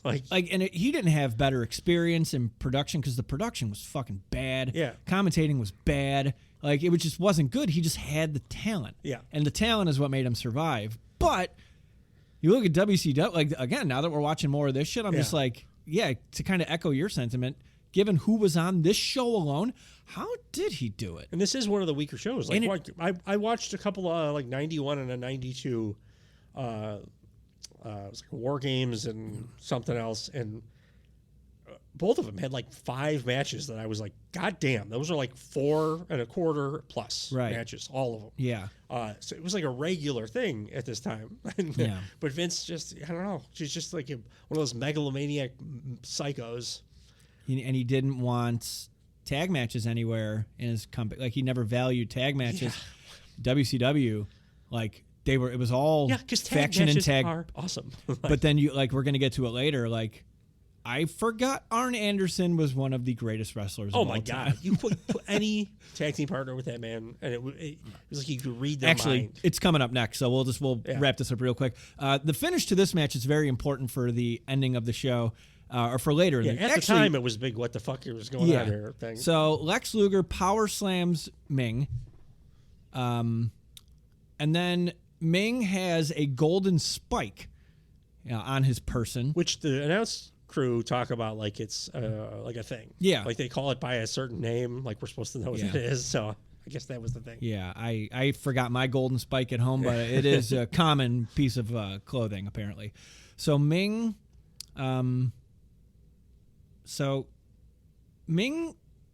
is about to get pinned, and Kevin Sullivan, who is on the side of Ming, the Taskmaster, not the master, the Taskmaster, comes into the ring, kicks Ming, causing Luger to win by disqualification. I said earlier that Ming had the golden spike. He hits Luger with the golden spike. Yeah. Covers Luger. Luger's about to win. Kevin Sullivan comes in, kicks Ming, thereby disqualifying him, allowing Luger to win by DQ, forcing the Luger versus Savage match later. Yeah, Ming was about to win the match, and his guy broke it up. Yeah. And caused a DQ. And what the fuck? Yeah, exactly. What yeah. the fuck? What's going on here? Did I just see what I was? I had a hard time wrapping it up verbally. What happened? Doesn't make any sense. No. In as much as I am talking well about this pay-per-view, surprisingly, these finishes all fucking suck ass. All of them. Like, do you see now why I get so defensive about no DQ finishes in AEW? I'll allow one every 2 months. Yeah. Because I don't want this shit to ever happen again. No. Just do winners and losers. If it just make it make sense. Yeah. That's it. Or make it a desperate thing where I don't even mind cheating. Just get a pin or a submission. Totally. Afterwards. Yeah. But make it make sense. So, because Kevin Sullivan kicked his own guy who was about to win, Luger is now the victor, and he will be fighting Randy Savage for some reason I'm supposed to care about later in the night. Yeah, again, still unclear why. Yeah. They're doing a tournament. No explanations. No idea. Mean Gene's backstage with the Giant, who is in a large racing flame retardant jumpsuit. Got an interesting promo style now that I've watched a big show for so many years. Yeah. He's kind of doing a whispery growl thing. First show, he looked nervous. He was way more energized and into this promo than I've ever seen Big Show before, I think. It was the voice thing I thought was a little silly, but he was going for something. He was going hard for it. Absolutely. And he was kind of scary. It wasn't great, but can't fault him for it given his experience. I don't know. It was there. Yeah. One thing I had thought while this was happening, why is there a match after this? You know what I mean? After the monster truck thing where things can go seriously fucking wrong, why are they having a wrestling More match? importantly, why are you having a monster truck thing before your wrestling match? On this wrestling show. Because the whole pay-per-view is hinged on the fucking monster truck. By the way, that your promotion is known for, the fans are the biggest fans of the actual professional wrestling in America. Yes. You don't need to do monster trucks. I think you do. Just do Bobby Eaton versus Sting. Yeah. People will be happy. But make sure they're both in monster trucks. It's vital to the success of the product. Calling back at the beginning of the show when they said that Ric Flair was attacked by Arn Anderson and Flying Brian, and he was not in the building. They even mentioned it into the first match. The next match is Arn Anderson and Flying Brian versus Sting and it's supposed to be Flair. Supposed to be Ric Flair. I forgot how fucking great the Four Horsemen's theme is. Yeah. God damn it. Fantastic. I want to walk into room slow motion with that. I put it in my Spotify. Ric Flair gets announced first, but Sting walks out. Yeah. Which I thought there was a mistake at first. Yeah. I was like, oh no, they're just doing a thing. Right. Also, this is Sting is how he was announced. Yeah. I mean, that is goes a back mainstay a of his goddamn career. I didn't know that until No. I recently started watching those early 90s shows. I'm like, oh, they always did this. Yeah. That's fucking cool that they kept that around for as long as they did. Also, Sting is I believe he's the current United States champion. Yes. I have no reason to believe otherwise. No, he is. Arn Anderson he has no belt. And always has been 39 years old. He's exactly somebody's 39-year-old, kind of distant stepdad. Sure. Played football in college, so he's still kind of got that rock hard thing, but he's not like a bodybuilder. Yeah. Dad glasses from the 80s. He just is 39 years old. He was his bald. Entire career. He was balding with that mustache in 7th grade. He never wrestled after the age of 40.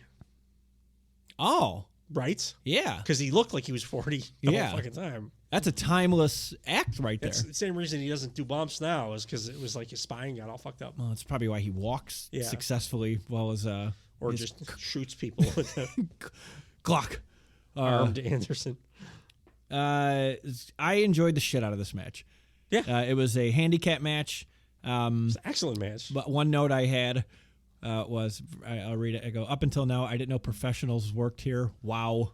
Yeah. What a great fucking match. Yeah. It was so much fun. Sting is so much better than I remembered him. Yeah, he worked his goddamn He does ass off. the dude could do everything. Yeah. And he was 6'5", 275. Yeah. And he was doing top rope stuff. Yeah. He runs the ropes fast as hell. He never gasses. And then he's doing gorilla presses on motherfuckers.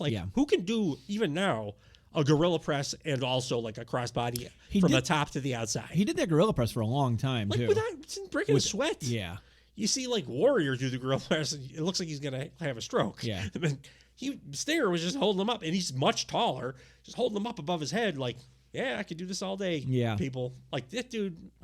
He's in the conversation with the best of all time. Like it really made me want to go back and watch more early Sting shit because like I'm pretty ignorant to this early I WCW was too stuff. until Yeah. pretty recently. Yeah. I watched that Sting Luger tag match against the Steiners. It's one of the best matches I've ever seen, and they do not slow down for 1 second. Yeah. I felt bad for Luger because he was like, you could tell he's like, oh, I'm gonna fuck this up. I don't want to fuck this up for these guys.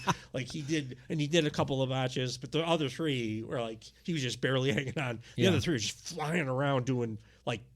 The people watching had to be like, did a spaceship land from the year 3000 and bring these dudes? Because we've never seen anything like this. Yeah. Also, too, when they talk about old tag team matches and like how, what are they called now? FTR. Yeah. Like, and they're like, oh, they're a throwback tag team, and I'm like, I always knew what it meant, but like not to the degree. Yeah, no, like, they do. I They do like the cutoff stuff, and but like I never. But like this match was an old school fucking tag match, Yes, even though. 100%. And I'm like, oh, this is what they're not talking about demolition against Power and Glory, like which is what I grew up watching. Exactly, yeah. So yeah, this match alone is making me want to go back. I remember when I was like in 5th grade, I had a friend, Ben and Chris Ifland. Shout out Ben and Chris. They live in like a very white supremacy part of Idaho now, so who knows? Yeah. But like I was a wrestling fan, and I only had a few other buddies that were wrestling fans. They were wrestling fans too, but I was because my parents did not allow me to watch stuff like Dusty Rhodes getting a railroad spike in his eyeball. Taboo. Like, so I was a Hulkamaniac, and I loved Jake the Snake. And then I would go to their house, and they would have like all the lascivious like Pro Wrestling Illustrated magazines and tell me about Mean Mark Callis and the Heart Punch. And that was like my first introduction to actual wrestling, but I was like afraid of it. So I stuck with WWF, and then like I just grew up watching that. And by the time WCW got back on my radar, it was the Wars, and they had already abandoned the thing that I would have liked them for had I watched them back in the day. Like, it's when they started trying to be WWF. That's who when was things trying went to be hell, and they were trying to be ECW. Yeah. So, no, that's a great point. But it's really fun going back and watching some of these matches. I wonder if WCW stayed the course. This all comes down to marketing and production. Oh, they for sure would and be. Stuff. They would just be AEW. Yeah, that's fair. They would have evolved to now AEW. Of course, does the thing where they have every different style and like, but that's the direction WCW would have gone. That if they absolutely didn't start tracks. dicking around with all like Oz and like Kevin Sullivan's ridiculous booking choices and stuff. Yeah, and then whatever, and then unmasking Rey Mysterio. Worse than the Hogan eyeball. Yeah, we're not gonna even acknowledge it, but more than I just did. There was such a cool spot in this match. Going back to how it's cool old school tag team wrestling. Pillman is on the outside. Arn Anderson is in the ring, and Arn Anderson throws Sting's head into Pillman's head. Yeah. Just to get the upper hand, and they acknowledge, like, oh, you used to do that with Tully Blanchard. And I'm like, oh, that's fucking smart. That's a smart wrestling move. That's like how a guy would fight. Which, right? Again, that's why they talk about FTR as like throwback. Sure. But now, like, it's coloring that a little bit more for me. So now, when I say I've been watching these 91, 92 pay-per-views, it's because I'm an AEW maniac, and I'm like, oh, shit. That's where all the stuff I like came from. Right. Like, yeah, it's amazing. Like going back, and the crazy thing of like Arn Anderson doing FTR stuff, and he was like 6'4" too. Yeah. So, but yeah, it's like it's he was really old. Cool. He was 39 at the time. At all times. All the time. But yes, Stinger. It was just just because I was a Hulkamaniac, and then later a Bret Hart guy, like Sting was never really on my radar. I always knew that he was well respected and like. Was their most popular guy, was like the U.S. champ, the world champ, just from stuff I would read or see, whatever. I had no idea until the last like 2 months what a goddamn incredible wrestler he was. Yeah. But even like even when Ric Flair came in '92 with the Real World's title, my small body and mind could not have given less of a fuck what the Real World's title was. Me neither. No, I'm like, I don't care. Eventually, I was like, oh yeah, that was really cool. Yeah, but back then, I'm like, who's this? So if I couldn't, little guy. Yeah, this little like old man, like, and he wasn't old, but he, the white hair. He did cut awesome promos, but I was 12, so I didn't like. Yeah, and I'm like, I don't care. You're not Hulk Hogan. You're not Mr. Perfect. You're not Rick Rude. You're not Jake Roberts. Like, I know those guys. I like familiarity. So if I couldn't care about that, I sure as shit wasn't caring about Sting. Yeah. I'm like, who the fuck is Sting? Yeah, like I said, up until a couple of months ago, I had no goddamn idea how great he was in the ring. No. Ric Flair, turns out, sorry, he's fine. He's fine. Comes out in his pleated dress pants. His khakis and his polo. So he loses the shirt eventually. One of my notes from this match is find someone who loves you as much as Ric Flair loves wearing pleated dress pants during wrestling matches. Ric Flair the entire time being the most obvious I'm going to turn on Sting. Yeah. Like from the second he walks out there, like everyone in the audience is like, he's going to fucking turn on Sting here. Which was fine. Yeah. It was cool how it happened. It worked. Like, It got a big Sting got reaction. Sting got a hot tag. Or gave the hot tag to Ric Flair. Ric Flair just bounces off the ropes, comes right back and fucking blasts Pops Sting. him. Yeah. During the match, Shivani was like, "Oh, well, we've already had a new TV champ crowned," and then he just go fluke under his breath. It's so great. Cool. Horsemen are back together. Yeah. And again, as I mentioned before, Great music. Yeah, great music and Flying Brian. God damn it, does he make everybody look good? Yeah. Too bad. No, too bad. So sad. Young man. Mean Gene's waiting at the top of the ramp to plug the hotline again. I do got to say before we get down to that though, in kayfabe, Sting is pretty simple because like simple-minded. Mm-hmm. Because Ric Flair has turned on him by this point. It's been like 12 times. Right? Yeah. And he's like shocked. I did like also when he was shocked, Sting reacted. He was like fucking apoplectic. He lost his goddamn mind. Like he looked legitimately furious and was like throwing crazy punches and stuff. I was like, Stinger, you're making this feel real, man. Well, he's mostly that anger's turned within. Because to your point, it's like, damn it, he got me again. Yeah. And who can you blame at this point? Did your Flair pitch turn on Sting in the last match too? Yeah, we talked about that. Oh, yeah. He wanted Conrad Thompson to talk to Tony for him. Yeah, and he's like, oh, maybe go talk to him yourself. Shit. And then he tried to sell him some Blue Energy. Yeah. Did you see that? By the way, the $19.99 for a 6-pack we looked up. That was the sale price, my man. $29.99 is the regular 6-pack price of that Woo Energy. It better just be. You can bring on your Jera Cruz. Yeah. Dork. I just want to try it. Let's get some. I'm gonna get some when I go home tonight, and we're gonna drink it on we'll do live reactions on the show. Did you order it a week ago? Because otherwise, you're not getting it tonight. Oh no, we're gonna get it by August probably. Yeah. I can't imagine they got a good drop shipper for that. When I used to order illicit drugs off of the dark web back in the day. Jesus. Well, I told you I had an addiction thing. Yeah. I don't any longer. Woo. But like it would just kind of show up maybe in 2 days, maybe in like 4 weeks. Yeah. There's nobody you can you can't reach out to like your person you're buying drugs from in Oregon or whatever. Yeah. Be like, hey, they might send somebody out to kill you. Yeah. I feel like that's how Woo Energy drink is going to work. It's similar situation. It's a hell of a business model. It was, yeah. It's a grift. He's going after the fans that are going to buy anything that's wrestling related. Yeah. Obviously. He probably signs a lot of those cans. More WCW hotline stuff. More now. WCW hotline They really stuff. push this. I get why. $1.49 a minute. Yeah. Probably made a mint. And this time I said, Jesus Christ, they have a paintless Road Warrior Hawk talking to some fans on the phone. He looks like a problem without his makeup on and his haircut the way it is. I bet those conversations went in some interesting places. Hope nobody gave him their home address. Well. Mike Tenay's interviewing Lex Luger in the back and says, Luger says forces in WWE want him to fight Savage. And then he goes, the reason why? I can't say. I really don't know.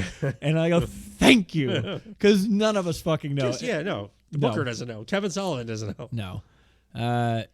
And then he says to Macho Man, you've never had a bigger match than the total package right now. And I go, what? Mega Powers, maybe. He fucking won the world title at WrestleMania. Like Ricky Steamboat's.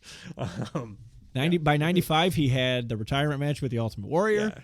He with the Ricky Steamboat match that like still a bunch of people consider the greatest wrestling match that's ever happened. Oh yeah, I mean that's the obvious number one, Yeah. but like the Mega Powers was I misspoke. huge goddamn deal. I misspoke. It's Ricky Steamboat, and then it's above it. It's the total package Yeah. on Halloween Havoc '95.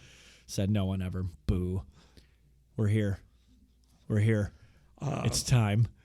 They did the giant video package first, though, right? Oh yeah. Yeah, they did So we just briefly they did a recap of everything that's happened between the Giant, insinuated Andre the Giant's son, and Hulk Hogan. This is where I found out how Hogan lost his mustache. Kevin Sullivan shaved his mustache in the ring, like Aslan from The Lion, the Witch, and the Wardrobe, some shit. That was very amusing. I said video package goes on about 30 minutes. Yeah. Hogan comes back in the black because of the death of Superman.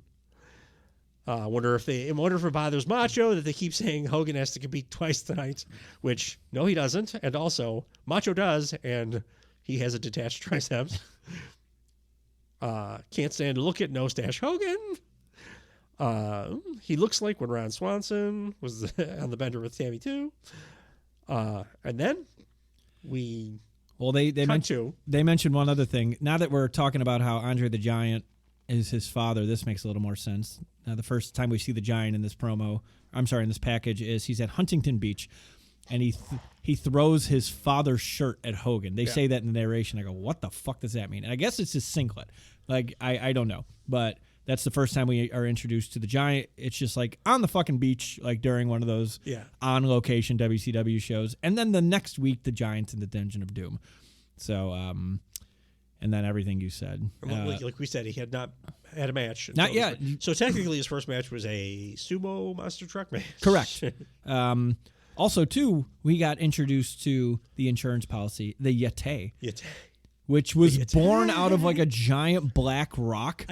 Tony Schiavone was definitely doing the snap, right? The Yeti. Yeah. It's just because he's from where he's from. Yeah. That's a local Fire thing. Island.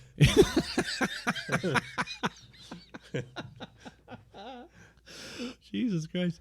The narrator said specifically, you're talking about his mustache, because he's talking like this. He's going, full 90s narration voice. He goes, an injured, shaved Hulk Hogan would not stay down. Like he's a shaved ape or something. Like. A shaved Hulk Hogan. I loved it. Again, leaning into the Aslan. Before they go to the monster trucks, they look at, it's our first look at Eric Bischoff. Woo! It was nice. Really, to talk to the monster truck guy? Yeah. It is like doing a terrible job interviewing, and Bobby the Brain comes in and asks like 10 straight awesome questions that you definitely would want to know if you were a monster truck guy. But if you were a truck guy, dude, this was just very technical truck specs. And it was to Bischoff, though. What Heenan started asking was like, people don't know what the fuck you're talking about. Yeah.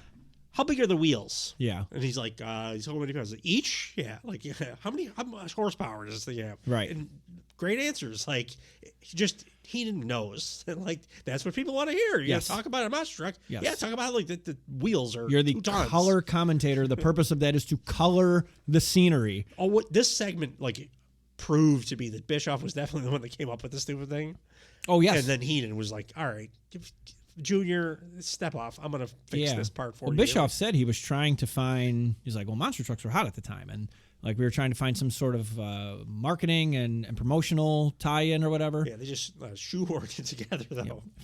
They literally. I have a question. What were the stakes of this match? The sumo monster truck match? No.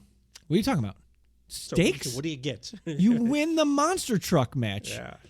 Because then you get a world title match afterwards. Regardless. Yeah. What they should have done. Make it for the world. Like, you get a shot at the world title if you win the monster truck. Also, moving forward, every number one contender match should be a sumo monster truck match. Every wrestler should have their own branded monster truck. I did hear in 1996, it was put forward by both the WWE and WCW that every number one contenders match was going to be a sumo monster truck match, but unfortunately the state athletic commissions for like 38 states wouldn't allow it. So unfortunately, they had to just go with like Judy Bagwell on a pole. Gets me every That's time. how it's. What a terrible promotion to get. Like you work for the athletic commission and you're like, hey, Steve, gonna promote you. You're gonna be in charge of the sumo monster truck. Like he's like, huh? No. Like, how do I even touch what? Do I have a staff? Like you don't need a Are you staff. kidding? No. But they do start the monster truck. Hogan's in a Hogan match. monster truck. So Hogan's in a Hogan monster truck that has giant arms. Yeah. Which I'm like, why not? If Come it's on. gonna be silly, Go all the way. Both of the trucks look pretty fucking cool. They did, yeah. The Dungeon of Doom truck and the Hogan truck. And before they get into the trucks, they read the rules. And Hogan, to his benefit, goes, wait, what are the rules? Tell us. And it's just like a new guy that we don't know yet. And he goes, the circle of the perimeter here, there's 2 charges. The vibration of the truck can make it go off or you can run over it. Is a charge a bomb? The way that they were talking about it, it's I think explosives. So there were 2 bombs, and then they were like, "Oh, and the trucks run on alcohol." So like, "Oh, alcohol with the bombs, that'll really blow up." I'm like, "It'd fucking blow up if it was gasoline too." Yeah, man. absolutely. Like, Bombs are going to cause big problems. It's still it's flammable. The guy goes on. He's like, "Unless it disables that truck, you keep on running them." Google did not like the word running them. It tried to autocorrect. It had no idea what to do. And then he says, into this glass up, I want the truck to be completely out of the ring. That doesn't mean 1 set of axles. That means 2 set of axles. So the truck has to be completely out all the way to the bumper. It's a sumo. And then the ref turned to read the instructions a couple times off camera because even he fucking didn't understand what was going on. And then this is ridiculous. And then they welded the trucks together in about 10 seconds. Yeah. I Googled how long it takes to weld like a 6-inch piece of pipe. It takes about a half hour. Yeah, I think they soldered them together, which is like what you do with computers. Yeah. It's usually not welding. No, trucks. they certainly did not do that right now. 2 drivers per truck. 2 drivers per truck. 1 for back and 1 for front. They kept cutting back to the cab. Absolutely. And where Hogan was like just gleefully bouncing up and down with the biggest smile on his face that I've ever seen from him. Yeah. Maybe the only real smile I've ever seen Hulk Hogan do was when he was doing his gear shift and bouncing up and down in his truck. And they used a lot of the same not a lot of variation in the shots at all. All we saw were 2 trucks going back and forth and back and forth and back and forth and back and forth and back and forth and back and forth for like, I don't know, 4 days, 5 days. Way too far. What was the time on this? Did I have a time? It was only 5 minutes, but it felt like 5 minutes. I do not believe you. From like go to the end, 5 minutes. We can go back right now, and you could prove it to me, and I would still not believe you. I believe you, and then we will immediately go to Wikipedia and be like, "Yo, whoever put this in is wrong." Yeah, there's relative time, like wind chill. Yeah. It feels like 2. When it's the it's 40, it felt like 5. Real time was 5. Felt like 50. It felt like 5 minutes underwater. Yes. It was the worst. I don't even know what to say because it was so unentertaining. It was. I fast forwarded through the entire thing. I'll say. I had a couple of lines I thought were funny. Hogan looks like a 14-year-old boy on his first trip to the Bunny Ranch. He's having way too much fun. I'm like, I don't think this can be a work completely. I don't think you could fake a monster truck pushing fight. Like they were really pushing each other. Yeah, it wasn't doing anything. No, I think it's real.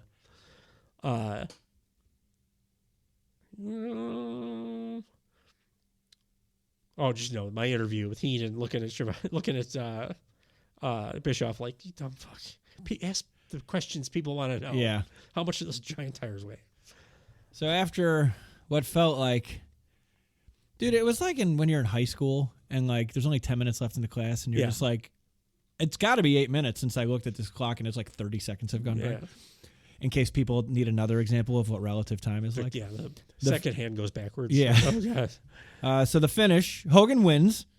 He pushes the Giants truck completely, both axles, outside of the ring, and then they both get out. Yeah, then Hulk Hogan murders. Oh, hang on. Big Show.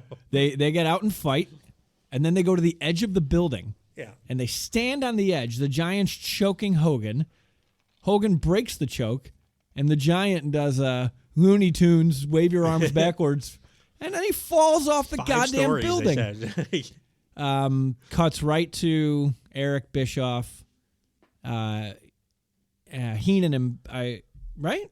No, it was Shivani. Shivani and Heenan. Because Heenan was like Genuinely concerned. seemed like he was gonna cry. Should have got a goddamn Tony Shivani Award. seemed like a sociopath. Yeah. Because Heenan was so upset, and he actually didn't say it right away, but he was very, very, why are we finding out? We need to know if he's okay. We need to know.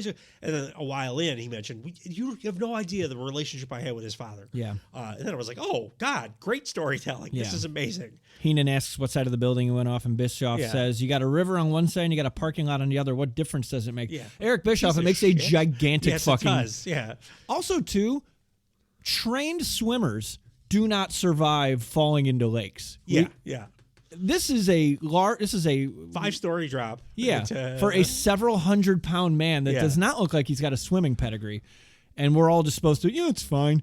Heenan's the only one who's like, he says at some point, I'm paraphrasing, he's like, he gets up and he runs to the back to see because no one's telling him what's going on, and he comes back moments later and he's like, there's like 500 people back there. It'll take me 2 hours to get back there. Yeah, and like he's trying to, the other guys are like trying to talk about the next match and shit. And he's like, what? Why are we talking about that? We need to find out if he's okay. Is he alive? And then Shivani comes off as a total sociopath. At one point, he's like, yeah, could be bad. Like your buddy might be roadkill, basically. Like, what's wrong with you, man? Like, guy is very clearly upset that was one of his best friend's sons. We evidently just watched fall to his death. Yeah. But more importantly, it's time for Randy Savage versus Lex Luger. Yeah. A man might have just died, but we got to get to Randy Savage and Lex Luger. Randy Savage and his detached tricep. This was a better match than his first one. Yeah, Luger still sucks. He sucks. Savage is just... Luger made Savage look so much better by comparison because Luger's so mid. Trash. Yeah. It's amazing that he was working with that torn tricep. Yeah. That sounds so painful. This entire match has been built up the entire show for reasons we don't understand, for reasons that Lex Luger does not understand, and there is zero commentary during this match that's talking about this match. No explanation. They're talking about the Giant the entire match. So I still don't know what the point was.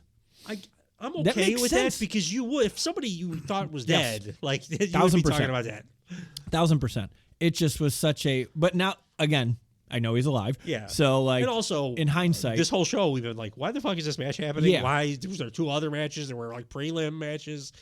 No video promo. Nothing. No idea what the stakes here are, or what you win or don't win. Or absolutely fucking nothing. The end, I don't know. Could we go to the end? Do you know anything? The Luger Irish whips. Luger is Irish whipped into Jimmy Hart, who's standing on the apron. Luger falls down. Right? Savage does a top rope elbow drop for the win? Yeah. So it was the same fucking finish, basically? Yes.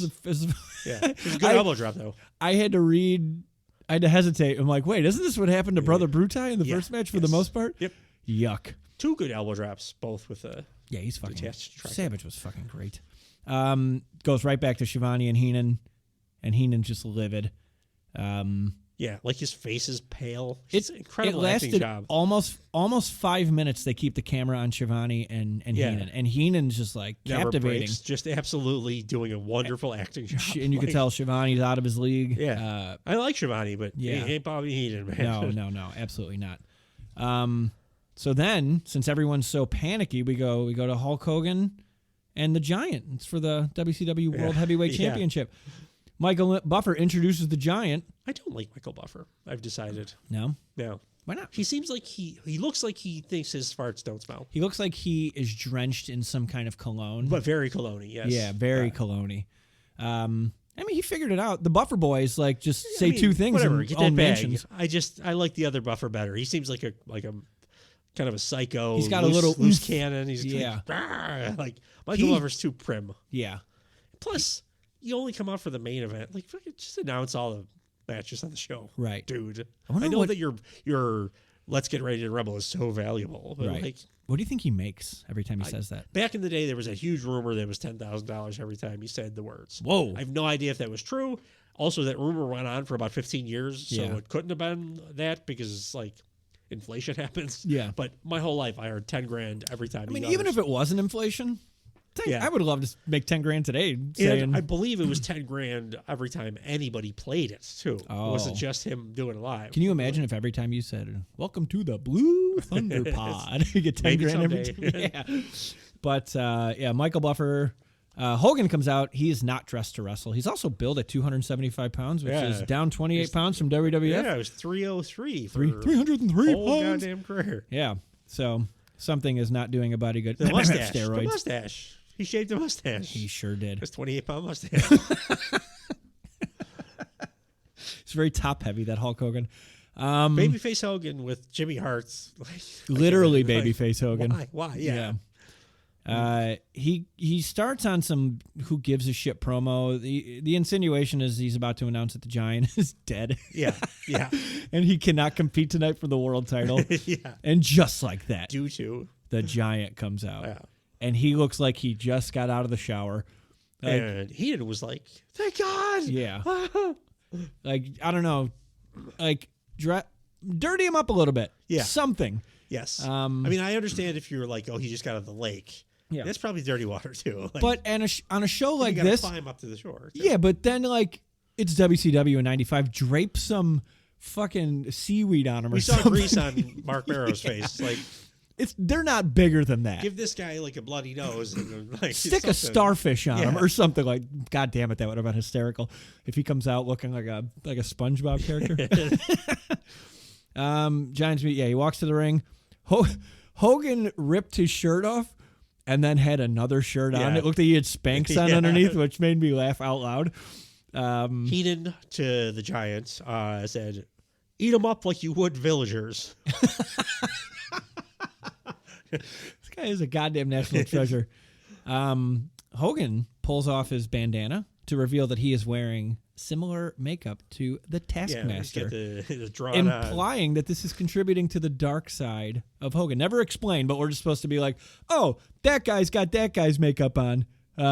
He must be bad too. But the whole Dungeon of Doom is after Hogan. Like, that's the whole Right. deal. Yeah, we get it. Like, So maybe that's like a protection spell. Like, again, nothing is explained. Yeah, Why no, it start doesn't make now? sense. No, why start now on this show? Who gives a shit? everything Hogan does is nonsense. And then this match was just a rehash of WrestleMania 3 with a more athletic Giant. Well, and I will say, it's his first time in the ring. It was he looked fun. very comfortable. It was Like, fun. Yeah. It was impressive how quickly he took to. He didn't do any of the green stuff that you even see like Logan Paul doing. Yeah. This was his first time. Like, Yeah. He was an impressive guy. I see why they hired him away for so much money. Yes. Because he did have a ton of potential. If he never would have had the weight problems, I think he could have been absolutely incredible. Right. He still had a great career. Minus Hulk. And well, no, Hulk Hogan didn't really seem like he was into this. Like, give the Giant someone better to work with. Yeah. And this would have been probably not. I mean, the thing that criticized the pay-per-view for being as bad as it was has not come up yet. But, like, this could have been like a shining debut. Oh, yeah. Hogan's never into it unless he knows he's going to go over with the leg drop center of the ring. Yeah. Like usual bullshit. Yeah, that's He's a fair. prick. It's not fun. Heenan throughout this match too is insistent that we find out what happens to the Giant, and if Yeah. we don't, they're gonna find out. They kind of tee up like, oh, if we don't find out tonight, we'll tell you tomorrow night on Monday Nitro.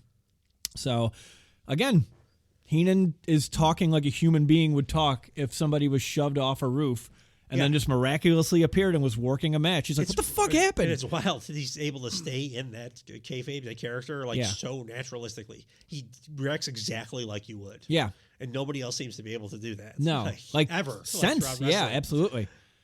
So yeah, that was the match. I don't have a lot of notes on the match. It's just like it was a Hulk Hogan match. Yeah. Big, Against versus the a big big guy. The finish had. This made me so confused. Here we go with this. This next segment could be called "This Made Me Confused."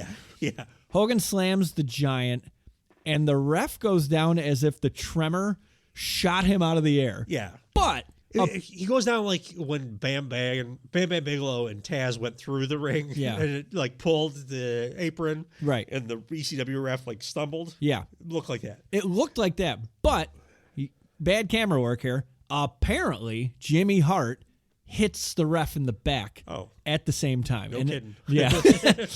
I liked it better when the ref just like got shot in the air from like a seismic reaction, but no, you see like very closely in the corner. I'm like, what the fuck is that? And then they say Jimmy Hart attacked the ref, right? So was it some rando? WCW loves using weird ass like objects. They always used to use what they would call brass knucks, but it was just like tape. Yeah, around their fingers. I don't remember what it was, to be honest with you. Jimmy Hart had the world title for a lot of the end of this match, so it might have been that. Maybe he just punched him. So like I don't know, and I didn't care enough to rewind it. Jimmy Hart, so he turns on Hulk Hogan right here because he's attacking the ref from behind. Yeah. And then the Giant slaps on a big old bear hug to Hulk Hogan with Jimmy Hart and the Taskmaster are in the ring. And then Hart's calling somebody out from the back, and we can only think that it's the insurance policy. But instead, out comes Luger and Savage. Yeah, I forgot we had to overbook the shit out of this. Yeah, first. Because we're not done with them. Their story's not finished. It's not fully explained yet. So it's not begun as far as the viewer is concerned because we still don't know what the fuck is going on. No, absolutely not. And now they're doing a run in this. Savage tries to save Hulk Hogan, but Hart hits him with the world title in the worst fucking way possible. Yeah. He like it's like they were playing tag and he hit him with it. And Savage sold it like he got shot with a fucking gun. Right? And then Luger stays on Savage, and then the Yeti. The Yeti comes out, and do you think they thought it was going to be like the Kane moment? Yes, like, 1000%. In your house, like it's Kane. Why else would they do it? Like this was a precursor to that. This happened first, right? But I think they thought they were going to get that kind of reaction, like a big. And then WWF was like, "Well, we'll do that, but we'll do it with like something that looks cool and can wrestle and stuff." Like right. And we'll make him the original biblical bad guy. Yeah, like I don't know.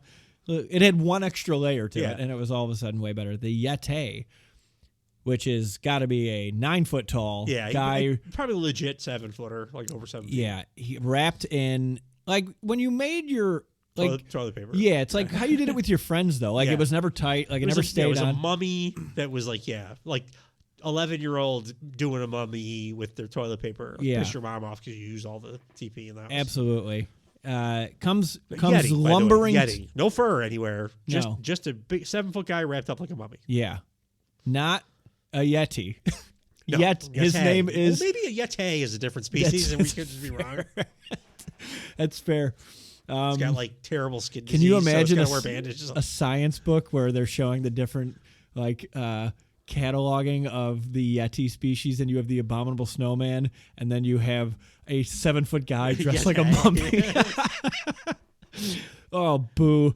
The Yeti comes down the ring, lumbering like he has just been reanimated. Yeah, I don't back think to he life. could bend his knees all the way in that rap that he had. Not at all. Even less frightening. So he comes out to the ring and he bear hugs Hogan from behind, thereby. It was not really a bear hug. No, it was kind of a caress. He was. It looked like quite the dry humping. Yeah, yes. He looked like an in-heat dog going at Hulk Hogan from the back. Not really squeezing. No. I didn't see any evidence of squeezing. So, what the fuck? I don't know. This is the best idea they had. And like, this is shitty enough, like the end of this pay-per-view with this nonsense, that as we have just gone through now, this thing sucked so bad that it took a pretty solid pay-per-view. Yeah. And it's on every single person's like top 5 worst pay-per-views of all time. I'm like, that's ridiculous. It's not at all. Yeah. But I understand why it gets there, because this segment was such dog shit. I've never seen anything quite like it. I think it's got to be the worst ever, right? It's like Shockmaster in this, but this worse because this is more involved. This was intentional. In the main event. Yeah. Yeah, the main event too, preceded by Who Gives a Shit. Yeah. Followed by Why the Fuck. Exactly. Finished with Who the Fuck thought of this. I have no idea who played Yeti. You know. Like, yeah, it had to be somebody we've seen before. Even with our combined wrestling knowledge, I didn't fucking know who this guy was. I wouldn't admit it if I were the guy that played. You think he gets recognized? It would have been. Do you think he goes like out in public and they're like, "Are you the?"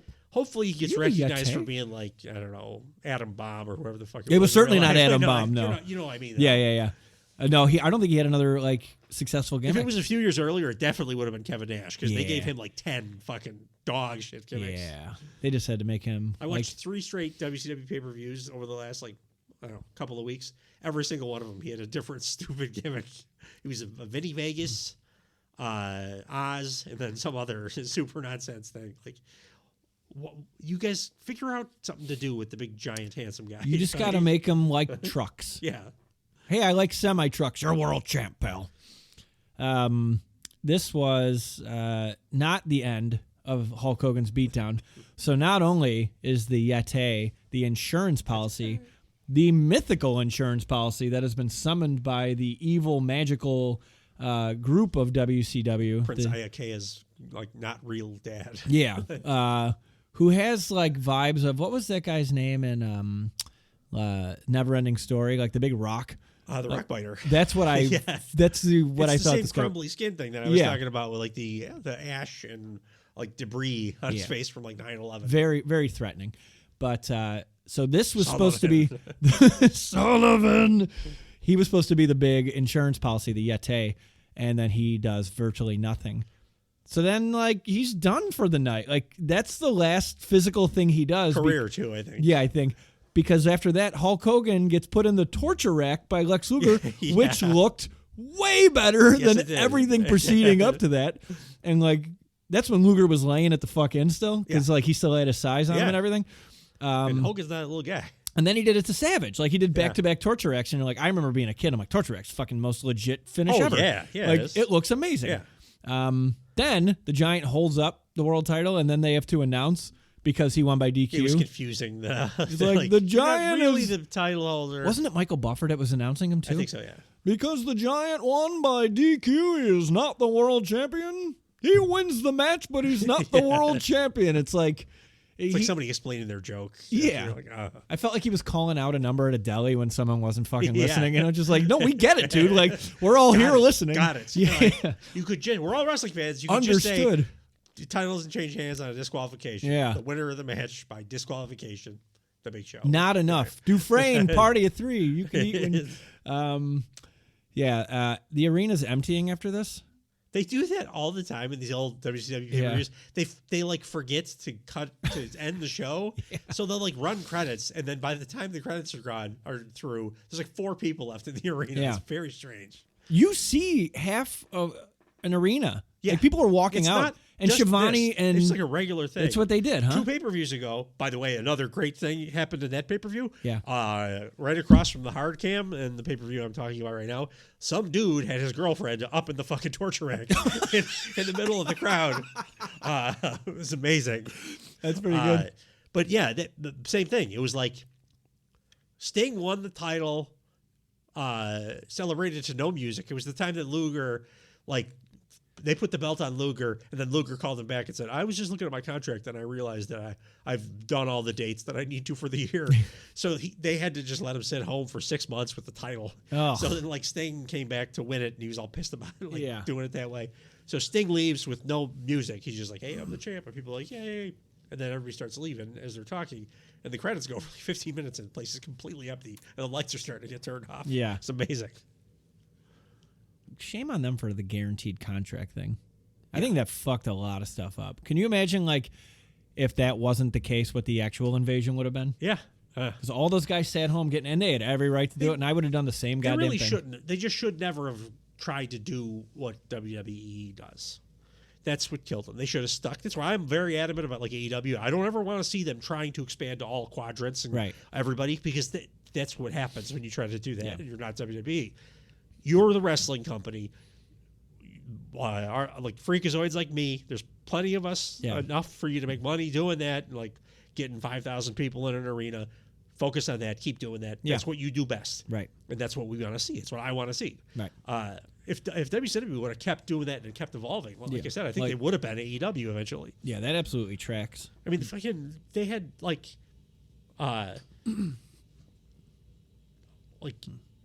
the Great Muta was like his first American match was there. Wasn't he in the NWO? Jushin Thunder Liger's first ever American soil match was just like kind of random. Yeah.